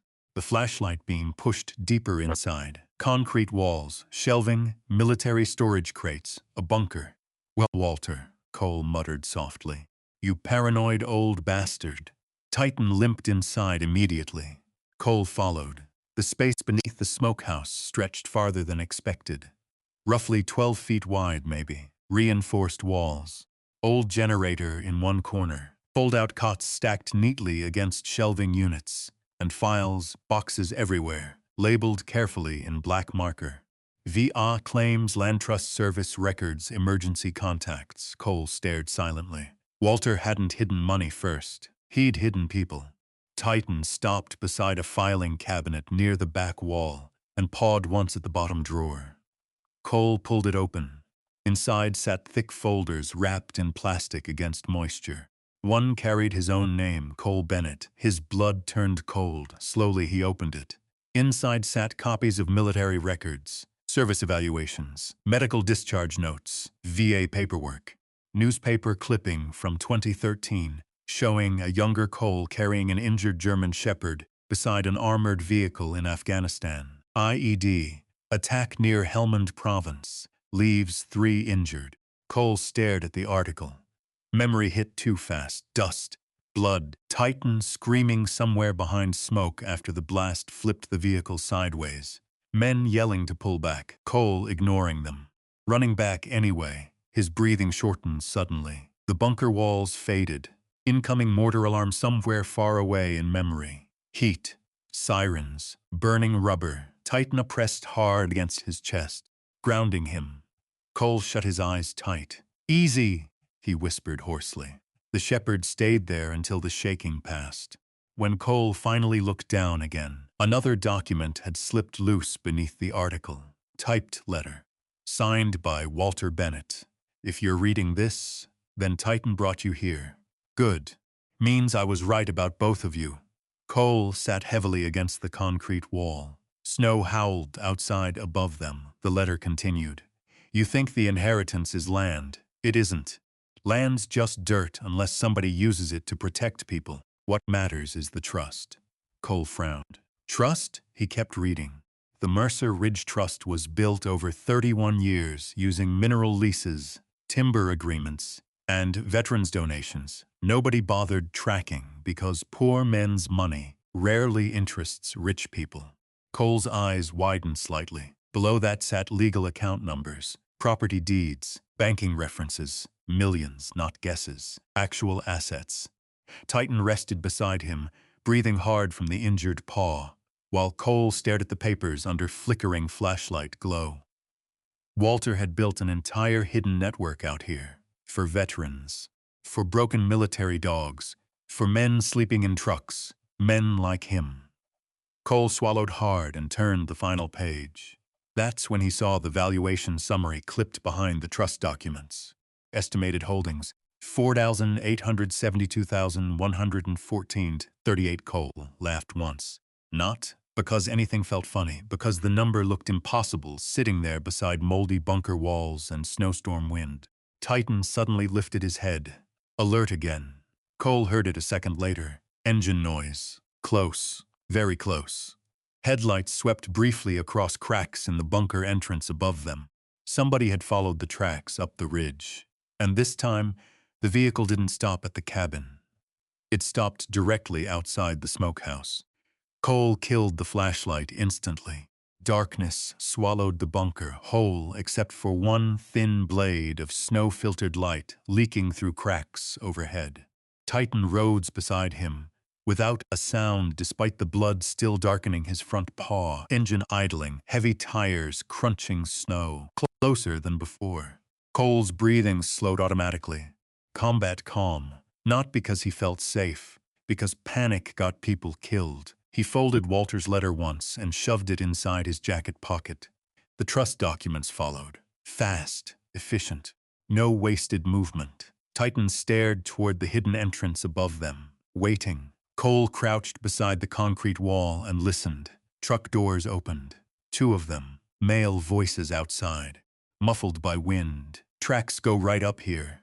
Thought you said the place was abandoned. It was. Cole's jaw tightened. Not Grant Holloway this time. Different men, probably hired, probably local. Titan gave the faintest rumble deep in his chest. Cole placed one hand gently along the shepherd's neck. Easy. The bunker suddenly felt much smaller than before. The flashlight beam swept once across the ceiling cracks overhead. Boots crunched above them through snow-covered boards. Somebody walked directly across the hidden smokehouse floor. Titan's ears flattened slightly. Cole spotted an old breaker panel near the back wall, beside stacked military crates. Above it hung a faded sign handwritten in black marker. Back exit Creekside Walter again. Always another route. Cole moved carefully through the darkness until his hand found the rusted latch beneath the sign. Metal resisted briefly before giving with a sharp click loud enough to make him freeze. The voices above stopped. Silence, then one of the men muttered, "You hear that?" Cole's pulse hammered once hard. Titan stared upward. Another flashlight beam cut through cracks overhead. "Probably old pipes," the second man said. "There ain't pipes out here." Cole found the hidden door finally. Narrow steel hatch disguised beneath shelving. He pulled it open slowly. Freezing air rushed inside immediately, carrying pine smell and snow. Good. An exit. Titan limped forward beside him while Cole glanced once more toward Walter's bunker. Folders, maps, records. An entire hidden history buried beneath Montana timber. And Walter left it all to him. The thought landed strange. Heavy. No time for it now. Footsteps thudded overhead again. Closer. Cole slipped through the hatch with Titan beside him and quietly pulled the steel panel shut behind them. Dark forest swallowed them whole. At 11:18 p.m., the blizzard had turned vicious. Snow whipped sideways through the trees, while visibility dropped to maybe 15 feet. Cole crouched low beside the ridge, one hand gripping Titan's harness while the shepherd favored his injured paw against the ice. The hidden exit opened halfway down the slope behind thick brush near the creek line. Good placement, defensible. Walter had thought like a soldier long after Vietnam ended. Another flashlight beam appeared uphill through the storm. Searching, Cole moved immediately. Slow steps, careful footing, no silhouetting against open snow. Titan stayed tight beside him, despite the limp. The creek below had frozen unevenly under fresh snow. Cole tested every step, automatically, before shifting weight. One weak section cracked sharply beneath his boot, and icy water surged upward around his ankle. Cold bit instantly. Titan jerked sideways hard against the harness, just in time. The creek edge collapsed, where Cole's next step would have landed. 3 feet farther, and he would have gone straight into black freezing water beneath the ice shelf. Cole caught himself against a pine trunk, breathing hard once through clenched teeth. Titan pressed against his leg. "Good boy," Cole muttered hoarsely. The shepherd's injured paw trembled against the snow. Above them, voices drifted faint through the storm. They came down this way. Cole moved again immediately. The ridge trail curved east toward thicker timber, where snow buried the old logging road almost completely. Branches slapped against his shoulders while ice gathered along the beard stubble across his jaw. Titan suddenly stumbled. Cole dropped beside him instantly. Blood. More now. The torn paw pad left streaks across the snow behind them. Damn it. Cole pulled off one glove and checked the injury fast beneath flashlight cover, shielded against his coat. Deep split along the pad, but not broken. Still bad enough. The shepherd leaned against him, breathing hard through the pain but stayed focused uphill listening for movement. Even hurt still worked. That almost broke something inside Cole. He ripped a strip from his thermal undershirt and wrapped the paw quickly beneath the harness straps. Titan licked once against Cole's wrist while the knot tightened. "You're all right," Cole whispered. Maybe he meant both of them. A distant engine revved somewhere uphill. One of the men shouted, "Tracks stop here!" Cole looked back through the storm. The snowfall already buried half their trail near the creek crossing. Good, but not enough. They needed shelter fast. Then Titan pulled forward suddenly. Purpose again. The shepherd led him through thicker timber toward a narrow rock outcropping near the ridge base. Snow concealed most of it until they got close enough for Cole to see weathered boards tucked beneath the rock face. Another hidden structure. Small, half-collapsed. Cole shoved the warped door inward carefully. Inside smelled like cedar, dust, and old fuel cans. Hunting shack maybe once. Now just emergency cover. Good enough. Titan entered first and immediately circled twice before lowering himself heavily near the back wall. Cole shut the door behind them and finally allowed himself one long breath. Silence settled slowly except for storm wind pushing against the boards outside. The shack contained one rusted stove, 2 broken chairs, old elk antlers nailed crookedly to the wall, and a faded Montana grizzly's blanket folded beneath dust. Cole found dry matches inside a coffee tin marked Folger's 2004 edition. Lucky. Or Walter again. A weak fire finally caught inside the little stove around midnight. Heat crept slowly through the cramped shack, while Cole cleaned Titan's injured paw properly using melted snow and an old first aid pouch from the bunker. Titan never once snapped at him, just watched, trusted. Cole stitched the deepest part carefully with trembling fingers, while the shepherd rested his head against Cole's knee. Outside, the storm kept roaring through the mountains. Inside, orange firelight flickered across Walter's trust papers spread beside them on the floorboards. Cole stared at the numbers again. 4,872,114.38 absurd. He'd spent the last 3 winters calculating which gas station sold coffee cheapest after midnight refills. He still had exactly $26.14 in his checking account back in Missoula. And now this? Money enough to change everything. Enough to buy a house, medical care, warmth, safety. But Walter's letter kept sitting heavier than the valuation sheets. Land's just dirt unless somebody uses it to protect people. Cole rubbed one hand slowly across Titan's neck. The shepherd had finally drifted asleep despite the pain medication. One ear still twitched occasionally at outside noises, still guarding. Cole unfolded another page from the trust folder. This one wasn't financial. Military recommendation letter. Dated August 14, 2012. Subject: SFC Cole Bennett.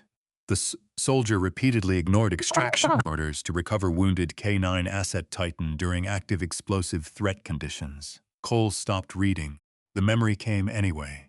Smoke, heat, the sound Titan made after the second blast. Men yelling at him to leave the dog behind because the road wasn't cleared yet. Cole had gone back anyway. No hesitation. Because some bonds got built stronger than fear. The paper trembled slightly between his fingers before he folded it shut again. Then he noticed another envelope tucked behind the military file. Handwritten, "For whoever keeps the dog safe." Cole opened it carefully. Inside sat one page in Walter's rough handwriting. A man who protects his dog after war usually still remembers how to protect people too.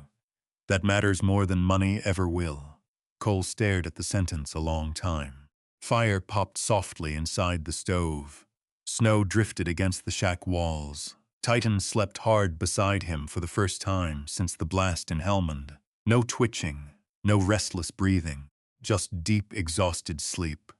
Cole leaned his head back against the wall and closed his eyes briefly. Not sleeping, just resting then. Headlights suddenly swept through cracks in the shack boards. Too close. Voices again outside. One of the men shouted through the storm. "Tracks end around here somewhere." Cole's eyes opened instantly. Titan was already awake. The shepherd stood motionless near the shack door. Not growling. Listening. Cole killed the stove flame with one fast twist of the vent cap. Darkness swallowed the little structure except for pale light leaking through cracks in the boards. Outside, boots crunched through deep snow. Closer now. Titan shifted his weight despite the injured paw. Cole crouched beside the wall and slid the tire iron slowly into his grip. His heartbeat stayed steady, too steady. That strange, cold calm soldiers carried into bad situations after enough years surviving them. A flashlight beam swept across the shack windows, then stopped. One of the men outside muttered, Place smells like somebody lit a fire." The second voice answered, "Nobody's dumb enough to stay up here tonight." Cole glanced toward the rear wall automatically. No second exit, bad position. Titan's eyes locked on the door, waiting for command. Cole placed one hand lightly against the shepherd's shoulder. Not yet. The beam moved again, slow, searching. Then a third sound cut through the storm. Engine noise, different vehicle. Coming fast up the ridge. The men outside froze immediately. What the hell now? Headlights blasted through the trees moments later. A truck fishtailed hard near the ridge trail before stopping sideways in the snow. Driver's side door slammed open. May Whitaker stepped out carrying a 12-gauge shotgun like she'd been born with it. "Well," she shouted through the storm, "either you boys got lost hunting or you're trespassing, stupid." Silence. One of the men cursed softly. Cole almost laughed. Almost. May pumped the shotgun once. That sound changed the mountain air immediately. "I know both your trucks," she continued. "And unless Holloway started paying idiot wages, you boys better head downhill before the sheriff starts asking questions." The flashlight beams disappeared, fast. Boots crunched back toward the ridge road while snow whipped sideways through the timber. One engine started, then another, gone within seconds. May waited another full minute before lowering the shotgun slightly. "Cole?" she called. Cole opened the shack door carefully. Titan emerged beside him immediately. May spotted the blood on the shepherd's paw and swore under her breath. "Lord Almighty!" Cole stepped outside into waist-high snow. "You followed them?" May snorted. "I followed common sense." Saw two unfamiliar trucks heading toward Walter's Ridge during a blizzard. She glanced toward Titan again. Dog all right? He'll make it. The shepherd limped closer to May without hesitation. That settled something in Cole's mind. Dogs judged character faster than people did. May noticed the hidden bunker entrance nearby almost immediately. Her face changed slightly when she realized the smokehouse door stood partially open beneath the snow. "So," she said quietly.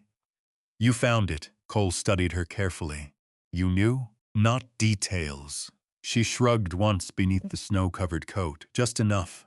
The wind eased briefly around them. Snow drifted softly through flashlight beams. May leaned the shotgun against her truck and looked toward the hidden bunker below the ridge. "Walter helped my husband there after Vietnam," she said. "Tommy used to wake up punching walls some nights. Couldn't stand grocery stores. Couldn't stand fireworks. Hell, couldn't stand silence either." She rubbed one glove slowly across her wrist. "Walter gave him work, gave him quiet, saved his life, probably." Cole said nothing. May looked directly at him then. "Holloway's been chasing rumors about this land for years," she continued.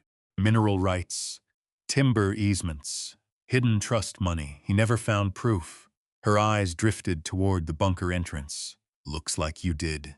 Titan suddenly stumbled slightly in the snow. Cole crouched immediately beside him. The paw bandage had bled through again. May noticed. "Get him warm before frost hits that injury." By 4:21 a.m., all three of them sat inside the cabin again, while storm winds battered the roof hard enough to shake soot loose down the chimney. May brewed coffee thick enough to float nails using Walter's old enamel pot. Titan rested near the fireplace, wrapped partly in the Montana blanket from the shack, while Cole cleaned the wound properly beneath lantern light. The shepherd never took his eyes off Cole's face. Not once. May watched quietly from the table, while trust documents sat stacked beside her coffee mug. "You know what this means now," she said finally. Cole tied off the final stitch carefully. "Means Holloway won't stop." "No." May looked toward the storm-dark windows. "Means the county won't stop either once lawyers smell money." Cole leaned back against the hearthstones. The exhaustion finally started catching him now. Not sleep exactly. More like his bones remembering how tired they'd been all along. May slid one document across the table toward him. Trust valuation papers, $4.8 million. The number still looked unreal. "You gonna keep it?" May asked quietly. Cole stared at the papers, then toward Titan, then toward Walter's letters stacked beside the fire. Finally he said, "Don't know yet." May nodded slowly, like that answer mattered more than certainty would. At 9:41 a.m., the storm finally broke. Sunlight hit the snowfields around Morell Creek so bright it hurt the eyes. The mountain looked scrubbed clean overnight. Fresh snow hung heavy from pine branches while smoke curled slowly upward from the cabin chimney. Peaceful, from a distance anyway. Inside, reality arrived fast. 3 missed calls from Naomi Pierce. 1 voicemail time-stamped 8:17 a.m. "Cole, call me immediately." Grant Holloway filed a petition in Missoula County late yesterday afternoon challenging the inheritance transfer. Cole played the message twice. May muttered softly into her coffee. "Told you." Naomi's second voicemail sounded tighter. "He's claiming irregularities involving concealed trust assets and questioning your legal fitness to manage estate holdings due to documented PTSD history and unstable housing status." Cole stared at the phone screen. Titan lifted his head slowly beside the fire. The cabin suddenly felt smaller again. By 11:06 a.m., Cole and Titan were back on Highway 83 heading south toward Missoula. Snowmelt hissed beneath the Silverado tires, while trust folders sat buckled into the passenger seat beside Titan. The shepherd rested quietly now, though the injured paw stayed elevated awkwardly beneath the blanket. Cole drove one-handed most of the way. The other rested against the wheel, tight enough to whiten the knuckles. Traffic thickened near Clearwater Junction. Gas stations, Logging trucks. Normal life again. Strange how fast mountains disappeared behind paperwork. Naomi Pierce met them outside the Missoula County Courthouse at exactly 1:14 p.m. Gray wool coat, leather gloves. Expression already exhausted. "You look terrible," she told Cole. "Appreciate that. You also look like a man who found something expensive." That stopped him briefly. Naomi noticed. Thought so. Inside the courthouse lobby smelled like wet boots, old coffee, and radiator heat. Titan stayed pressed close beside Cole while people stared openly at the shepherd moving through metal detectors. One deputy leaned down slightly. "Military dog?" Cole nodded once. The deputy scratched Titan gently behind one ear. "Good animal." Titan allowed it. Rare, courtroom 4B sat on the second floor beside a faded vending machine selling stale peanut M&Ms for $2.25s. Cole noticed things like that automatically under stress. Tiny details, exit signs, security cameras, distances between doors, always scanning. Naomi spread legal folders across a bench outside the hearing room. "Holloway's attorneys are arguing you're mentally unstable and incapable of overseeing a multi-million-dollar trust," she said flatly. Cole leaned against the wall without reacting much outwardly. Naomi kept going. "They subpoenaed portions of your VA records. Panic episodes, housing instability, prescription history." She glanced toward Titan. "They're building a narrative." Cole looked toward the courtroom doors. "They'll paint you as dangerous," Naomi said quietly, "or broken." Titan rested his chin briefly against Cole's knee, grounding him again. Cole rubbed one hand slowly down the shepherd's neck, maybe both. Naomi's expression softened slightly for the first time. "No," she said, "just human." At 2:02 p.m., the hearing began. Grant Holloway sat 3 rows ahead, wearing another expensive coat and a tie probably worth more than Cole's truck. 2 attorneys flanked him beside stacks of organized files. Grant glanced back once. Polite smile, dead eyes. Cole had seen men like that overseas too. The kind who never touched dirt personally but still profited from where blood got spilled. Judge Eleanor Whitcomb entered exactly on time. Mid-60s, sharp voice. No patience visible anywhere. Proceedings moved fast. Too fast. Legal terms slammed across the courtroom while Cole sat rigid beside Naomi, trying not to focus on the echoing acoustics inside the chamber. Every cough sounded sharper in there. Every chair scrape bounced wrong against memory. Grant's attorney stood first. "Our concern," the man began smoothly, "is whether Miss Bennett possesses the emotional and financial stability required to manage extensive concealed holdings tied to public veteran outreach." Concealed holdings. Public veteran outreach. Nice words. Cold words, the attorney continued. "Mr. Bennett has documented PTSD episodes, unstable employment history, and recent homelessness." People in the gallery shifted slightly. Cole stared straight ahead. Then somebody dropped a metal water bottle in the back row. The crash exploded through the courtroom. For one ugly second, Afghanistan came back whole. Concrete dust. Incoming rounds. Somebody screaming for cover. Cole's shoulders locked hard. Titan reacted instantly. The shepherd pressed against Cole's leg with firm, steady weight until the room returned around him again. Courtroom, Montana, not Helmand. Judge Whitcomb paused quietly while Cole regained focus. Grant's attorney noticed everything. "Of course he did." "That reaction," the man said carefully, "illustrates the unpredictability we're concerned about." Something changed then, not inside the courtroom, inside Cole. He looked slowly toward Grant Holloway across the room, then toward the polished attorneys, then toward the trust folders beside Naomi. Walter's letters flashed through his head. Men break quieter after war than civilians realize. Cole stood before Naomi could stop him. The courtroom quieted immediately. He didn't raise his voice. Didn't need to. "Nobody cared about that cabin," he said steadily, "when it looked like me." Silence. Cole looked directly at Grant now. Nobody wanted it when the roof leaked. Nobody showed up when veterans slept there. trying not to freeze. His hand rested lightly against Titan's harness. Nobody asked questions when military dogs got abandoned after service either. Grant's smile disappeared completely. Cole continued. But the second people hear there's money hidden under the land. He glanced slowly around the courtroom. Suddenly, everybody becomes concerned about responsibility. Nobody moved. Even the judge stayed still now. Cole looked down briefly at Titan beside him, then back up. "You want to know if I'm unstable?" he asked quietly. "I slept in a truck beside a river 6 weeks ago. This dog still wakes up from explosions that ended 10 years ago. And somehow, we still showed up every day without hurting anybody." He paused once. "Seems more stable than most people chasing this money." Silence hit the courtroom hard after that. Judge Whitcomb finally adjusted her glasses slowly and looked toward Holloway's attorneys. Then she said, "I'll review the trust documents personally before issuing any ruling." Grant leaned toward one attorney, immediately whispering something sharp.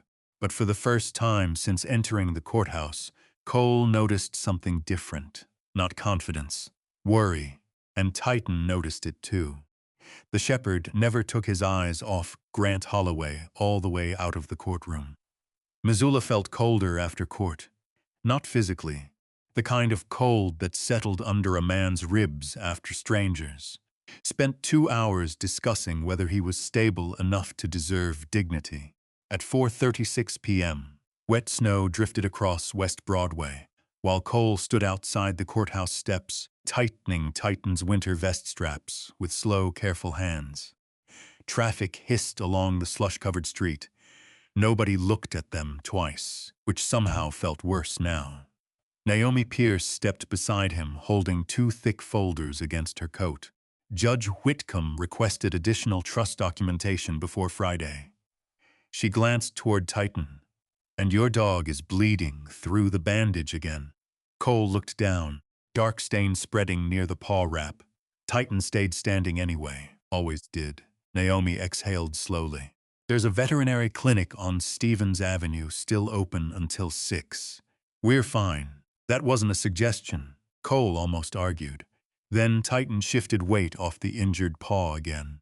Small movement. Enough. By 5:12 p.m., they sat inside Grant Creek Veterinary Services under fluorescent lights that hummed faintly overhead. A television near reception played weather updates nobody watched. Titan rested beside the chair without complaint, while a tech named Melissa cleaned the wound carefully. "You military?"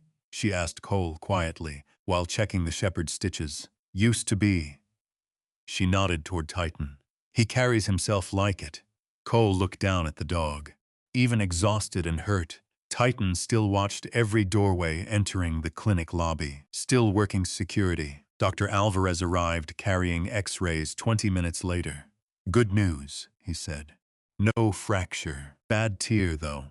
He rubbed Titan's ears gently. Tough old guy. Titan tolerated it, barely. Cole reached for the estimate sheet automatically before the doctor could speak. 417.83 cents. His stomach tightened by reflex. Then he remembered, not broke anymore. The realization still landed strange every time. Cole handed over his debit card carefully, like the machine might reject him anyway. It didn't. Outside afterward, darkness settled early over Missoula. Titan climbed into the Silverado, slower than usual. Cole spread the old wool blanket across the seat before shutting the door gently behind him. For a while, neither moved.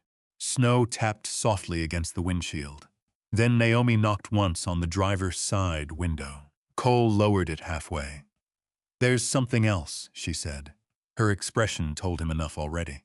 "Holloway's people aren't just after money anymore." Cole waited. Naomi handed him a photocopy folded twice. Old county map, Blackfoot River corridor. Red markings across forest land east of Ovando. "I found references inside Walter's trust filings," she said quietly. "A secondary archive location." She tapped the map once. "Something called Mercer Ridge Bunker." Cole looked at the coordinates. Remote, deep timber country. Naomi lowered her voice further. Judge Whitcomb specifically mentioned missing veteran records tied to the trust. If Walter documented how this shelter system actually operated, she shrugged once. That changes everything legally. Titan lifted his head immediately when Naomi said bunker. Dogs remembered words too. Cole folded the map carefully. When Naomi checked her watch. If you leave tonight, maybe 3 hours in good conditions. She glanced toward the snow. Which these aren't.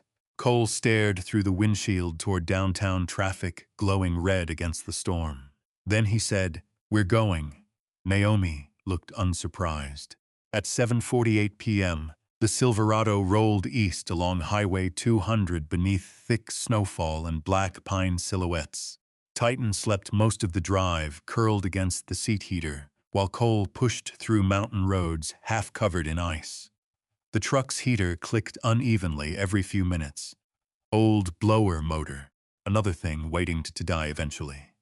Outside Bonner, a logging truck blasted past too close, and the air horn hit hard enough to yank a Cole halfway back into Afghanistan for half a second. Dust, sirens, burning rubber. He gripped the steering wheel tighter until Montana returned again.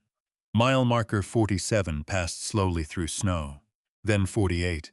Then darkness swallowed cell signal completely.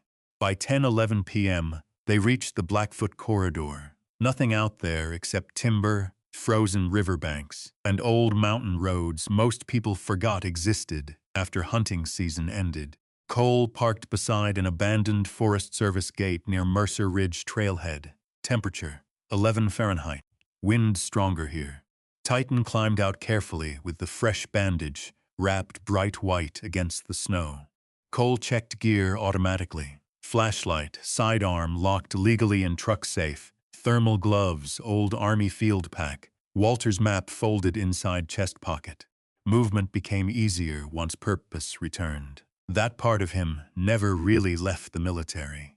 They hiked north along the ridge trail, beneath towering lodgepole pines coated thick in moonlit snow. Every breath smoked white into darkness. Ice cracked faintly beneath boots. Titan moved ahead despite the limp. Still leading point. The bunker entrance revealed itself at 11:03 p.m. Half buried beneath rock and brush near the ridge overlook. Concrete structure, military style, built to disappear. Cole crouched beside the steel hatch and brushed snow away from faded black, lettering nearly erased by time.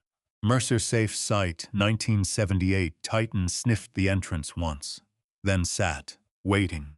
Cole pulled the hatch open slowly. Cold, stale air rolled upward carrying dust, oil, and old paper. Not decay, preservation. He clicked on the flashlight. Concrete stairs descended into darkness below. The bunker stretched far larger than the smokehouse chamber. Old generators lined one wall beside military cots. Filing cabinets stood secured with numbered labels. Shelves carried canned food decades expired now but untouched and everywhere. But boxes, records, lives. Cole moved slowly through the bunker while Titan padded silently beside him. Flashlight beams crossed handwritten names taped onto storage bins. Just Army, Navy, Air Force, some dated 1979, others 1994, one from 2007. Walter kept this place running for decades. Cole stopped beside a bulletin board covered in faded Polaroids. Veterans, dozens of them. Some smiling awkwardly outside the cabin, some holding dogs. Some just standing quietly in snow beside wood piles or fishing creeks or repaired trucks. One photograph showed Walter himself, younger and broad-shouldered beside a Marine missing part of his left arm. Another showed 3 men rebuilding the cabin porch sometime during the 1980s. Underneath each picture sat handwritten notes. Stayed 3 weeks. Needed quiet. Came back sober, finally. Sleeping again. Cole stared hard at those words. Finally sleeping again. Titan wandered farther down the bunker aisle, before stopping beside a metal cabinet marked canine files. Cole opened it carefully. Inside, veterinary records, military retirement paperwork, adoption transfers, photos. So many photos, German Shepherds, Labs, Belgian Malinois, Dogs too old or damaged for service, but too trained to fit normal homes afterward. Walter had hidden them here too.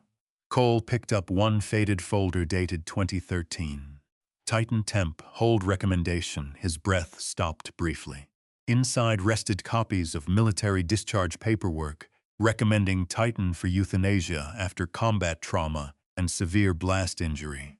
Then another paper clipped behind it. Denied. Handler requests full transfer responsibility. Signed SFC Cole. Bennett. Cole sat down slowly on the concrete cot beside the cabinet. Titan approached immediately and rested his head against Cole's leg. The shepherd's amber eyes reflected flashlight glow softly in the darkness. "You stubborn bastard," Cole whispered. Maybe to the dog, maybe himself. Further inside the bunker, another room waited behind heavy steel doors. Archive room. Cold storage. Cole pushed the door open and found shelves packed floor to ceiling with journals. Handwritten. Hundreds, maybe. Veteran accounts. Recovery logs. Personal histories. Walter had documented everything. One journal lay open already on the desk beneath an old battery lantern. Date, February 17, 1987. Cole read the page slowly. Cabin kept me alive through February. Didn't think I'd survive winter after Denver, VA turned me away. Walter never asked questions first, just handed me coffee and told me to split firewood when I was ready. Cole closed the journal carefully. Another sat nearby. Marine sniper, divorce, alcohol rehab. Another from 2005. Female Army medic from Iraq. Another from 2016. Navy corpsman sleeping in his truck before Mercer Ridge took him in. The bunker wasn't treasure storage. Never was. It was proof. Proof that Walter Bennett built something long before anybody called it outreach or therapy or transitional housing. He just called it shelter. Titan suddenly lifted his head sharply. Listening. Cole froze instantly too. Sound above them. Vehicle. Engine echo carrying faint through ventilation shafts. Another one. Cole killed the flashlight. Darkness rushed back hard. Titan moved silently beside the bunker stairs, waiting. Then headlights flashed briefly through the upper vents. And this time, more than one truck. Voices outside. Several. One of them unmistakably belonged to Grant Holloway. "Well," Grant said somewhere above the bunker entrance. "Looks like the old man really did leave breadcrumbs." Cole's hand tightened slowly around the flashlight. Titan's growl rolled low through the darkness, and above them heavy boots started moving across the snow, directly over Walter Bennett's hidden archive. Cole didn't move. Not yet. The bunker sat buried beneath 30 years of secrets and concrete, while snowmelt dripped slowly somewhere in the darkness behind him. Titan stood near the stairwell, body rigid, despite the injured paw, ears locked toward the sounds above. Grant Holloway laughed once, muffled through steel and snow. "Search the ridge line first," he said. "If Bennett found this place, he didn't walk out empty-handed." Flashlights scraped across the bunker vents overhead. Cole's hand closed around Walter's journal automatically. Not because the notebook could protect anything. Because some things stopped feeling like documents after a while. They started feeling like people. Titan glanced back at him briefly, waiting for instruction. Cole crouched beside the archive shelves and listened carefully to movement patterns above. 3 men minimum. Maybe 4, spread wide. Amateur spacing, too much talking. Not law enforcement, not military. Just men hired to scare someone, still dangerous. The bunker's secondary exit map hung near the old generator panel. Cole memorized it fast under red flashlight cover. Drainage tunnel. West slope. Quarter-mile downhill from Mercer Ridge Creek. Walter thought of everything. Outside, boots crunched closer. Overhead again. Then came a sharp metallic bang. Someone found the hatch. Titan's growl deepened instantly. Cole moved, fast now. No hesitation. He shoved 3 archive boxes into his field pack. Veteran journals, trust ledgers, original shelter records, evidence, the real inheritance. Another metallic bang echoed down the stairwell. "Locked from underneath," one man muttered above. Grant answered immediately. Then, open it. Cole clipped Titan's leash onto the harness quietly. The shepherd stayed tight beside him, while Cole killed every remaining light inside the bunker. Darkness swallowed them whole. Then, metal screamed overhead. Crowbar, the hatch started giving way. Cole found the drainage tunnel door near the generator room and shoved hard against rusted hinges until freezing air burst inward, carrying snow and pine smell. Titan slipped through first. Cole followed. The tunnel angled steep downhill beneath packed earth reinforced by old railroad ties. Water dripped steadily from overhead beams. Mud sucked at his boots, while Titan limped ahead through darkness. You sensed more than sight now. Behind them crash. The bunker hatch finally gave way. Voices echoed faintly through the concrete chamber. Jesus Christ, look at all this stuff. Then Grant again. Low, cold. Find Bennett. Cole pushed harder downhill. At 1:17 a.m., they emerged near Mercer Creek beneath heavy pine cover almost half a mile west of the bunker entrance. Snow fell softer now, wind dying. Titan stopped near the creek bank, breathing hard. Cole crouched immediately beside him. The paw bandage had come loose again. Blood darkened the snow beneath it. Damn it, buddy. Titan leaned against him briefly before looking back uphill toward the ridge, still focused on threat direction, always protecting perimeter first. Cole wrapped the paw tighter, using gauze from his med pouch, while creek water moved black beneath ice nearby. Then, headlights flashed suddenly through timber above. Different direction, different vehicle. Cole pulled Titan behind fallen logs instantly. Truck engine slowed, stopped. Silence followed. Then one familiar voice drifted through the trees. Cole, May Whitaker. Cole exhaled once through his nose. Down here. May climbed carefully through snow, carrying a lantern and another shotgun. Naomi called me after Holloway's trucks passed Ovando. She spotted Titan's leg immediately. Lord, that dog's tougher than most Marines I knew. Titan allowed May to touch his shoulder briefly. Rare again. May looked uphill toward Mercer Ridge. They found the bunker? Yeah. And? Cole handed her one of Walter's journals. May opened it beneath lantern glow. Read 2 lines. Then closed it again slowly. Her eyes looked older afterward. That old fool, she whispered. Not insult, affection. By sunrise, they reached the cabin again. The place looked different now. Not physically. Same sagging porch. Same smoke curling from the chimney pipe. Same old Silverado parked beside snowbanks near the woodpile. But now Cole understood what Walter really built there. Not shelter from weather, shelter from disappearing. At 8:42 a.m., Naomi Pierce arrived carrying 2 cardboard trays of coffee and an expression somewhere between exhaustion and fury. She spread new documents across the cabin table while Titan slept near the fireplace, wrapped in quilts May found inside the cedar chest. He broke into private trust property, Naomi said flatly. That helps us. Cole stared into black coffee steaming from a chipped mug. May snorted softly. Good, hope it buries him. Naomi slid another folder across the table. Judge Whitcomb Emergency Review Order. The bunker records changed everything. Not because of money. Because Walter's Trust qualified legally as a documented charitable veteran support operation spanning decades. Land protections, historical filings, service records, tax structures. Mercer Ridge House wasn't hidden wealth anymore. It was recognized legacy. Cole leaned back slowly in the chair. Wood creaked beneath him. Titan lifted his head briefly at the movement and settled again once he saw Cole still there. Naomi looked around the cabin quietly. You know, she said, most people in your position would sell immediately. Cole glanced toward Walter's journals stacked near the fireplace. Maybe. No maybe about it. May cut in. Developers would line up from here to Helena for this acreage. Naomi nodded. Even after preservation restrictions, you're still looking at several $1 million in protected assets. Several million. The phrase still sounded like somebody else's life. Cole looked toward the window where snow rested thick along the pine branches outside, then toward Titan. The shepherd slept deeper now than he had in weeks. No twitching paws, no sudden jerks awake from dreams nobody could fully leave behind. Healing looked quiet sometimes. Around noon, Cole stepped outside alone, carrying Walter's final journal.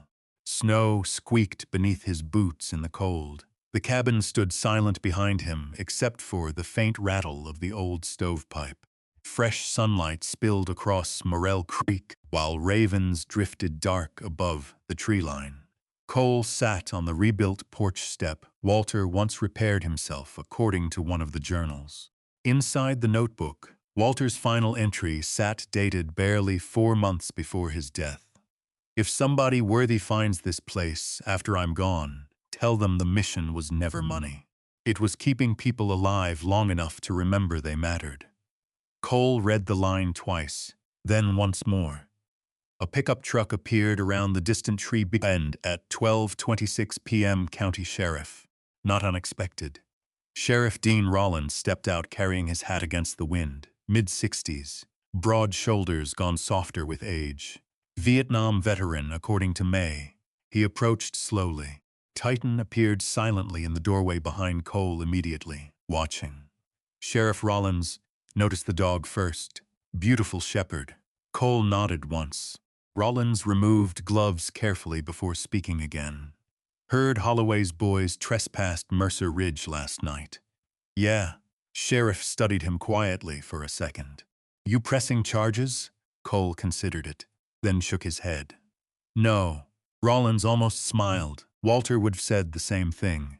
He glanced toward the cabin. Man hated wasting energy on revenge. That landed deeper than expected.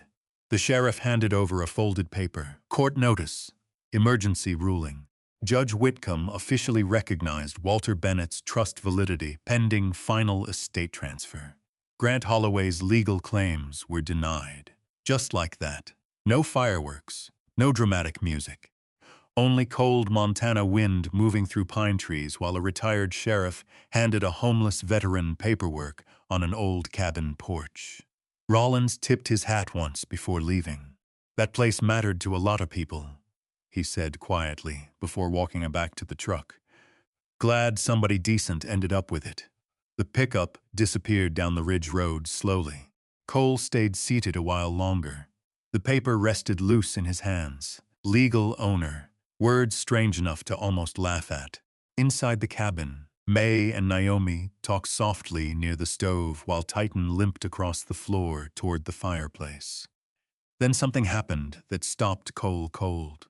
The shepherd circled twice near the hearth, laid down and slept completely. No ears twitching, no sudden alert posture, no checking exits every 30 seconds, just sleep, real sleep. Cole watched through the doorway a long moment without moving. Then May noticed too.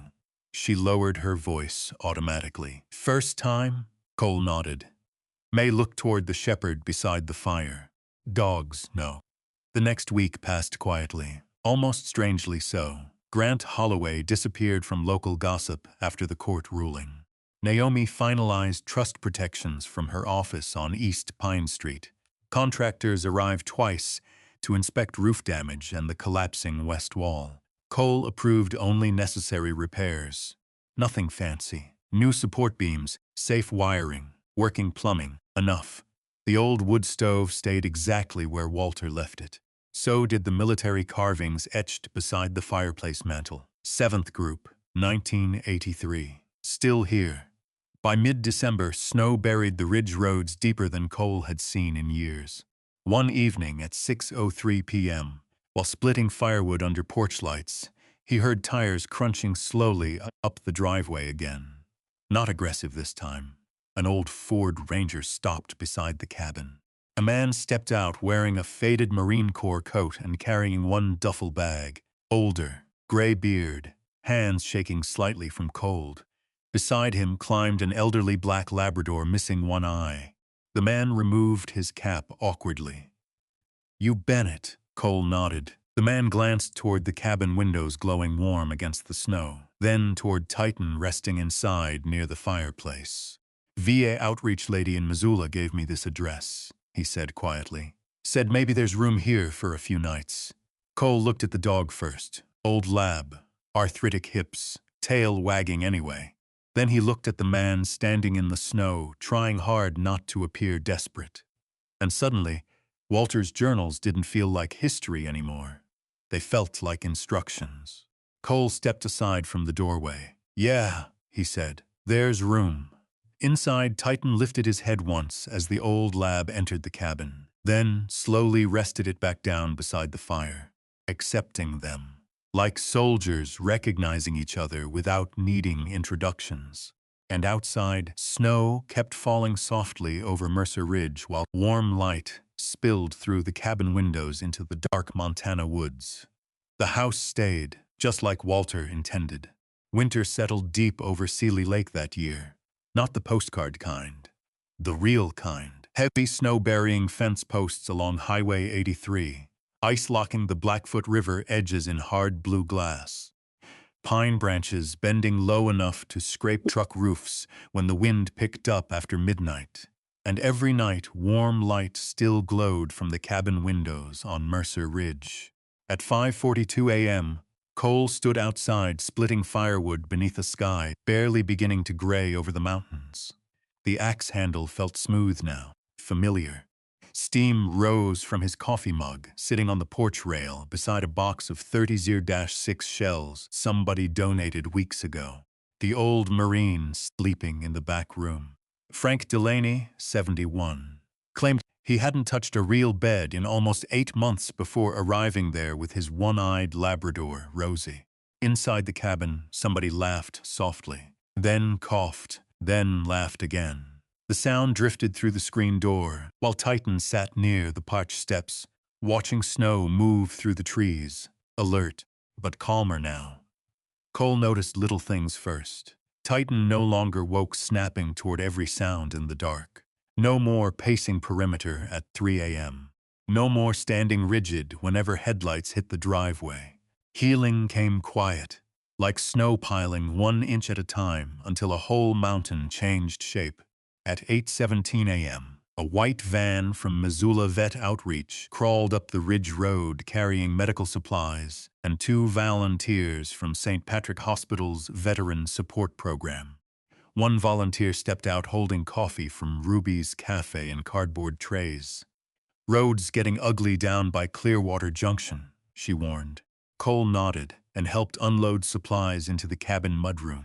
Antibiotics, blankets, canned food, dog medication, thermal socks donated by a church in Hamilton. Normal things. Things people forgot mattered until they didn't have them anymore. Inside, the cabin smelled like coffee, cedar smoke, wet boots, and Bacon Frank insisted on cooking every morning, despite barely being able to stand straight from arthritis. Rosie lay asleep near the stove while Titan rested beside her. The old lab had started leaning against Titan during storms. The shepherd tolerated it with tired dignity. At 11:03 a.m., Naomi Pierce arrived, carrying folders thick enough to bend under their own weight. Cole opened the door before she knocked. "You ever consider becoming rich in a warmer state?" she asked immediately. "Nope. You should. Montana paperwork is trying to kill me." May Whitaker laughed from the kitchen table. The old woman practically lived there now half the week. Said the cabin felt less lonely than her trailer down near Ovando. Truth was, everybody there understood loneliness a little too well. Naomi spread new documents across the scarred wooden table Walter once repaired himself sometime around 1982. Property transfer finalized. Trust protections approved. Tax exemption status granted under Veteran Transitional Housing Classification. Mercer Ridge House officially existed now, legally. Cole stared at the paperwork a while without speaking. Titan lifted his head briefly from the fireplace rug. Watching him, always watching him. "You all right?" Naomi asked quietly. Cole rubbed one hand slowly across the back of his neck. "Just strange." "What part?" He looked around the room. The repaired walls, the stacked firewood. Frank arguing with May about whether powdered eggs counted as food. Titan asleep by the fire. All of it. Spent a long time trying not to take up space, Cole said finally. Nobody answered immediately. Didn't need to. At 2:41 p.m., another truck climbed slowly toward the cabin through falling snow. Then another. Then one more behind it. Cole stepped onto the porch automatically. Old instincts. Assess first. But these weren't trouble. Local contractor from Missoula donating labor. A retired Air Force mechanic bringing tools. 2 women from a church near Lolo carrying quilts stitched by volunteers. People kept arriving after the newspaper story spread across western Montana. Homeless veteran in Humpert's forgotten cabin and turns it into shelter. Cole hated the headline. Too clean, too easy. Like pain only became interesting after money showed up. Still, the donations kept coming. One envelope arrived with exactly 17.43 cents inside and a handwritten note. Couldn't afford more. Marine Corps, 1989. Keep the lights on. Cole kept that note folded inside Walter's journal afterward. By February, a second room had been added behind the cabin using reclaimed timber from an old logging shed down the ridge. Not fancy. Warm. Solid. May painted the walls herself, while complaining the entire time about young people buying expensive paint rollers instead of proper brushes. Frank fixed the porch railing one-handed, while Rosie slept nearby in a patch of sunlight. And every afternoon around 4 p.m., Titan limped through the property, checking everything like a shift supervisor, refusing retirement. The shepherd knew every sound now, every scent, every truck. One evening, Cole found him lying beside Walter's old military footlocker near the fireplace, guarding it, even asleep. Some habits stayed forever. At 7:18 p.m., on a Tuesday, a call came from the Missoula VA outreach office. Another veteran needed emergency housing. Former Navy corpsman. Truck broke down outside Butte. No family, no money left. Cole looked around the cabin before answering. 3 occupied rooms already. Wood stacked to the ceiling. Titan asleep near the stove. May knitting badly beside the lamp. Frank teaching Rosie to steal bacon scraps. Crowded, small alive, Cole answered anyway. Yeah, he said. Tell him we've got room. After hanging up, May looked over her glasses. You know this place can't save everybody. Cole stared into the fire a while. No, he said quietly. Just the ones who make it here.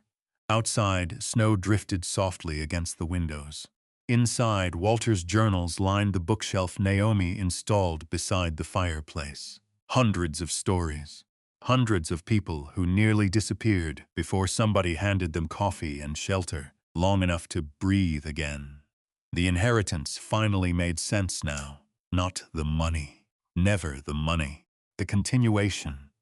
One March morning, nearly a year after the night Cole first slept inside the Silverado, beside the Clark Fork trailhead, he woke before sunrise out of habit. For several seconds he stayed still beneath heavy blankets, listening carefully. No panic, no freezing windshield, no traffic sounds from downtown Missoula. Only wind moving through pines outside the cabin and breathing nearby. Titan slept stretched across the rug beside the bed, paws twitching faintly in some peaceful dream that no longer looked like war. Cole sat up slowly. The old reflex to scan exit still came first. Probably always would. But now the room answered back differently. Safe walls, warm heat, wood smoke, home. He walked quietly into the kitchen at 5:56 a.m., coffee already brewing. May again. The woman somehow woke before every living creature in Montana. She glanced at him over her mug. Dog slept through the night. Cole looked toward the hallway. Titan still asleep. May softened slightly. You did too, that stopped him. Because she was right. First full night in years without waking to imaginary mortar fire or headlights or screaming metal somewhere inside his head, just sleep. Real sleep. The kind Walter probably hoped for when he built this place. At noon that same day, another veteran arrived. Older black man. Army cap faded almost white from years of wear. He stepped carefully onto the porch beside a trembling German shepherd mix missing half one ear. The dog looked terrified of everything. Cole recognized that look immediately. The man removed his gloves slowly. "This Mercer Ridge house?" Cole nodded once. The veteran glanced uncertainly toward the driveway like he might still leave if nobody answered fast enough. "You the owner?" Cole looked back through the cabin doorway. Titan had finally woken and now stood near the fireplace, watching quietly. Behind him, warm lights, coffee steam, May arguing again, Frank laughing this time, life. Cole turned back toward the man on the porch. Then he looked down at the nervous shepherd mix pressing close against the veteran's leg. Finally he said, "No." The man frowned slightly. Cole rested one hand gently on the porch rail Walter built decades earlier. "Just the guy trusted to keep it standing." The veteran stared at him a long second, then slowly nodded like he understood something deeper than the words themselves. Inside, Titan walked forward and touched noses briefly with the frightened shepherd mix. Acceptance. Simple as that. Snow began falling, again outside Mercer Ridge sometime after sunset. Soft flakes drifting through pine branches while warm, yellow light spilled from the cabin windows across untouched white ground. Inside, Rosie snored beside the stove. May fell asleep halfway through a crossword puzzle. Frank cleaned dishes badly, while pretending not to hear criticism about it. And near the fireplace, Titan finally slept without twitching once. Cole sat nearby reading Walter's final journal again, while firelight moved softly across the old pages. Some people inherit land, some inherit money, but once in a while, somebody inherits a reason to stay alive long enough to help the next person survive too. Cole closed the journal slowly. Outside, wind moved through the Montana pines. Inside, Mercer Ridge House held its light against the dark. And for the first time, in a very long while, neither the veteran nor the dog seemed afraid of morning anymore. Somewhere beyond the ridge roads and frozen rivers, the world kept moving fast enough to forget people. But not here, not anymore. If this story touched you, leave a comment for the veterans and loyal dogs who never stopped protecting someone else.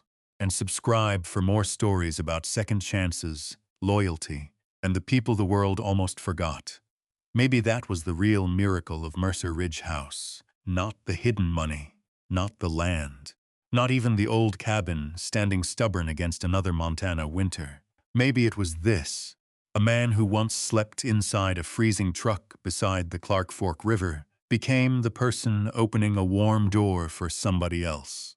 And a wounded German shepherd who had spent years waking from war finally learned how to sleep beside a fire again. Some people carry scars you can't see right away. The world gets uncomfortable around that. It looks away too fast, judges too fast, forgets too fast. But pain doesn't erase dignity, and survival should never make a human being invisible.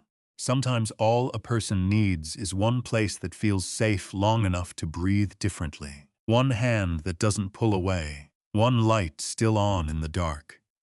Walter Bennett understood that. So did Cole. And maybe Titan understood it before either of them did. Because loyalty is not weakness. Kindness is not charity. And the people who've been broken the hardest are often the ones most willing to shelter someone else from the cold. If this story made you believe that every person deserves to be seen with dignity, comment 1 below. And if you want more stories like this, subscribe and stay with us for the next one.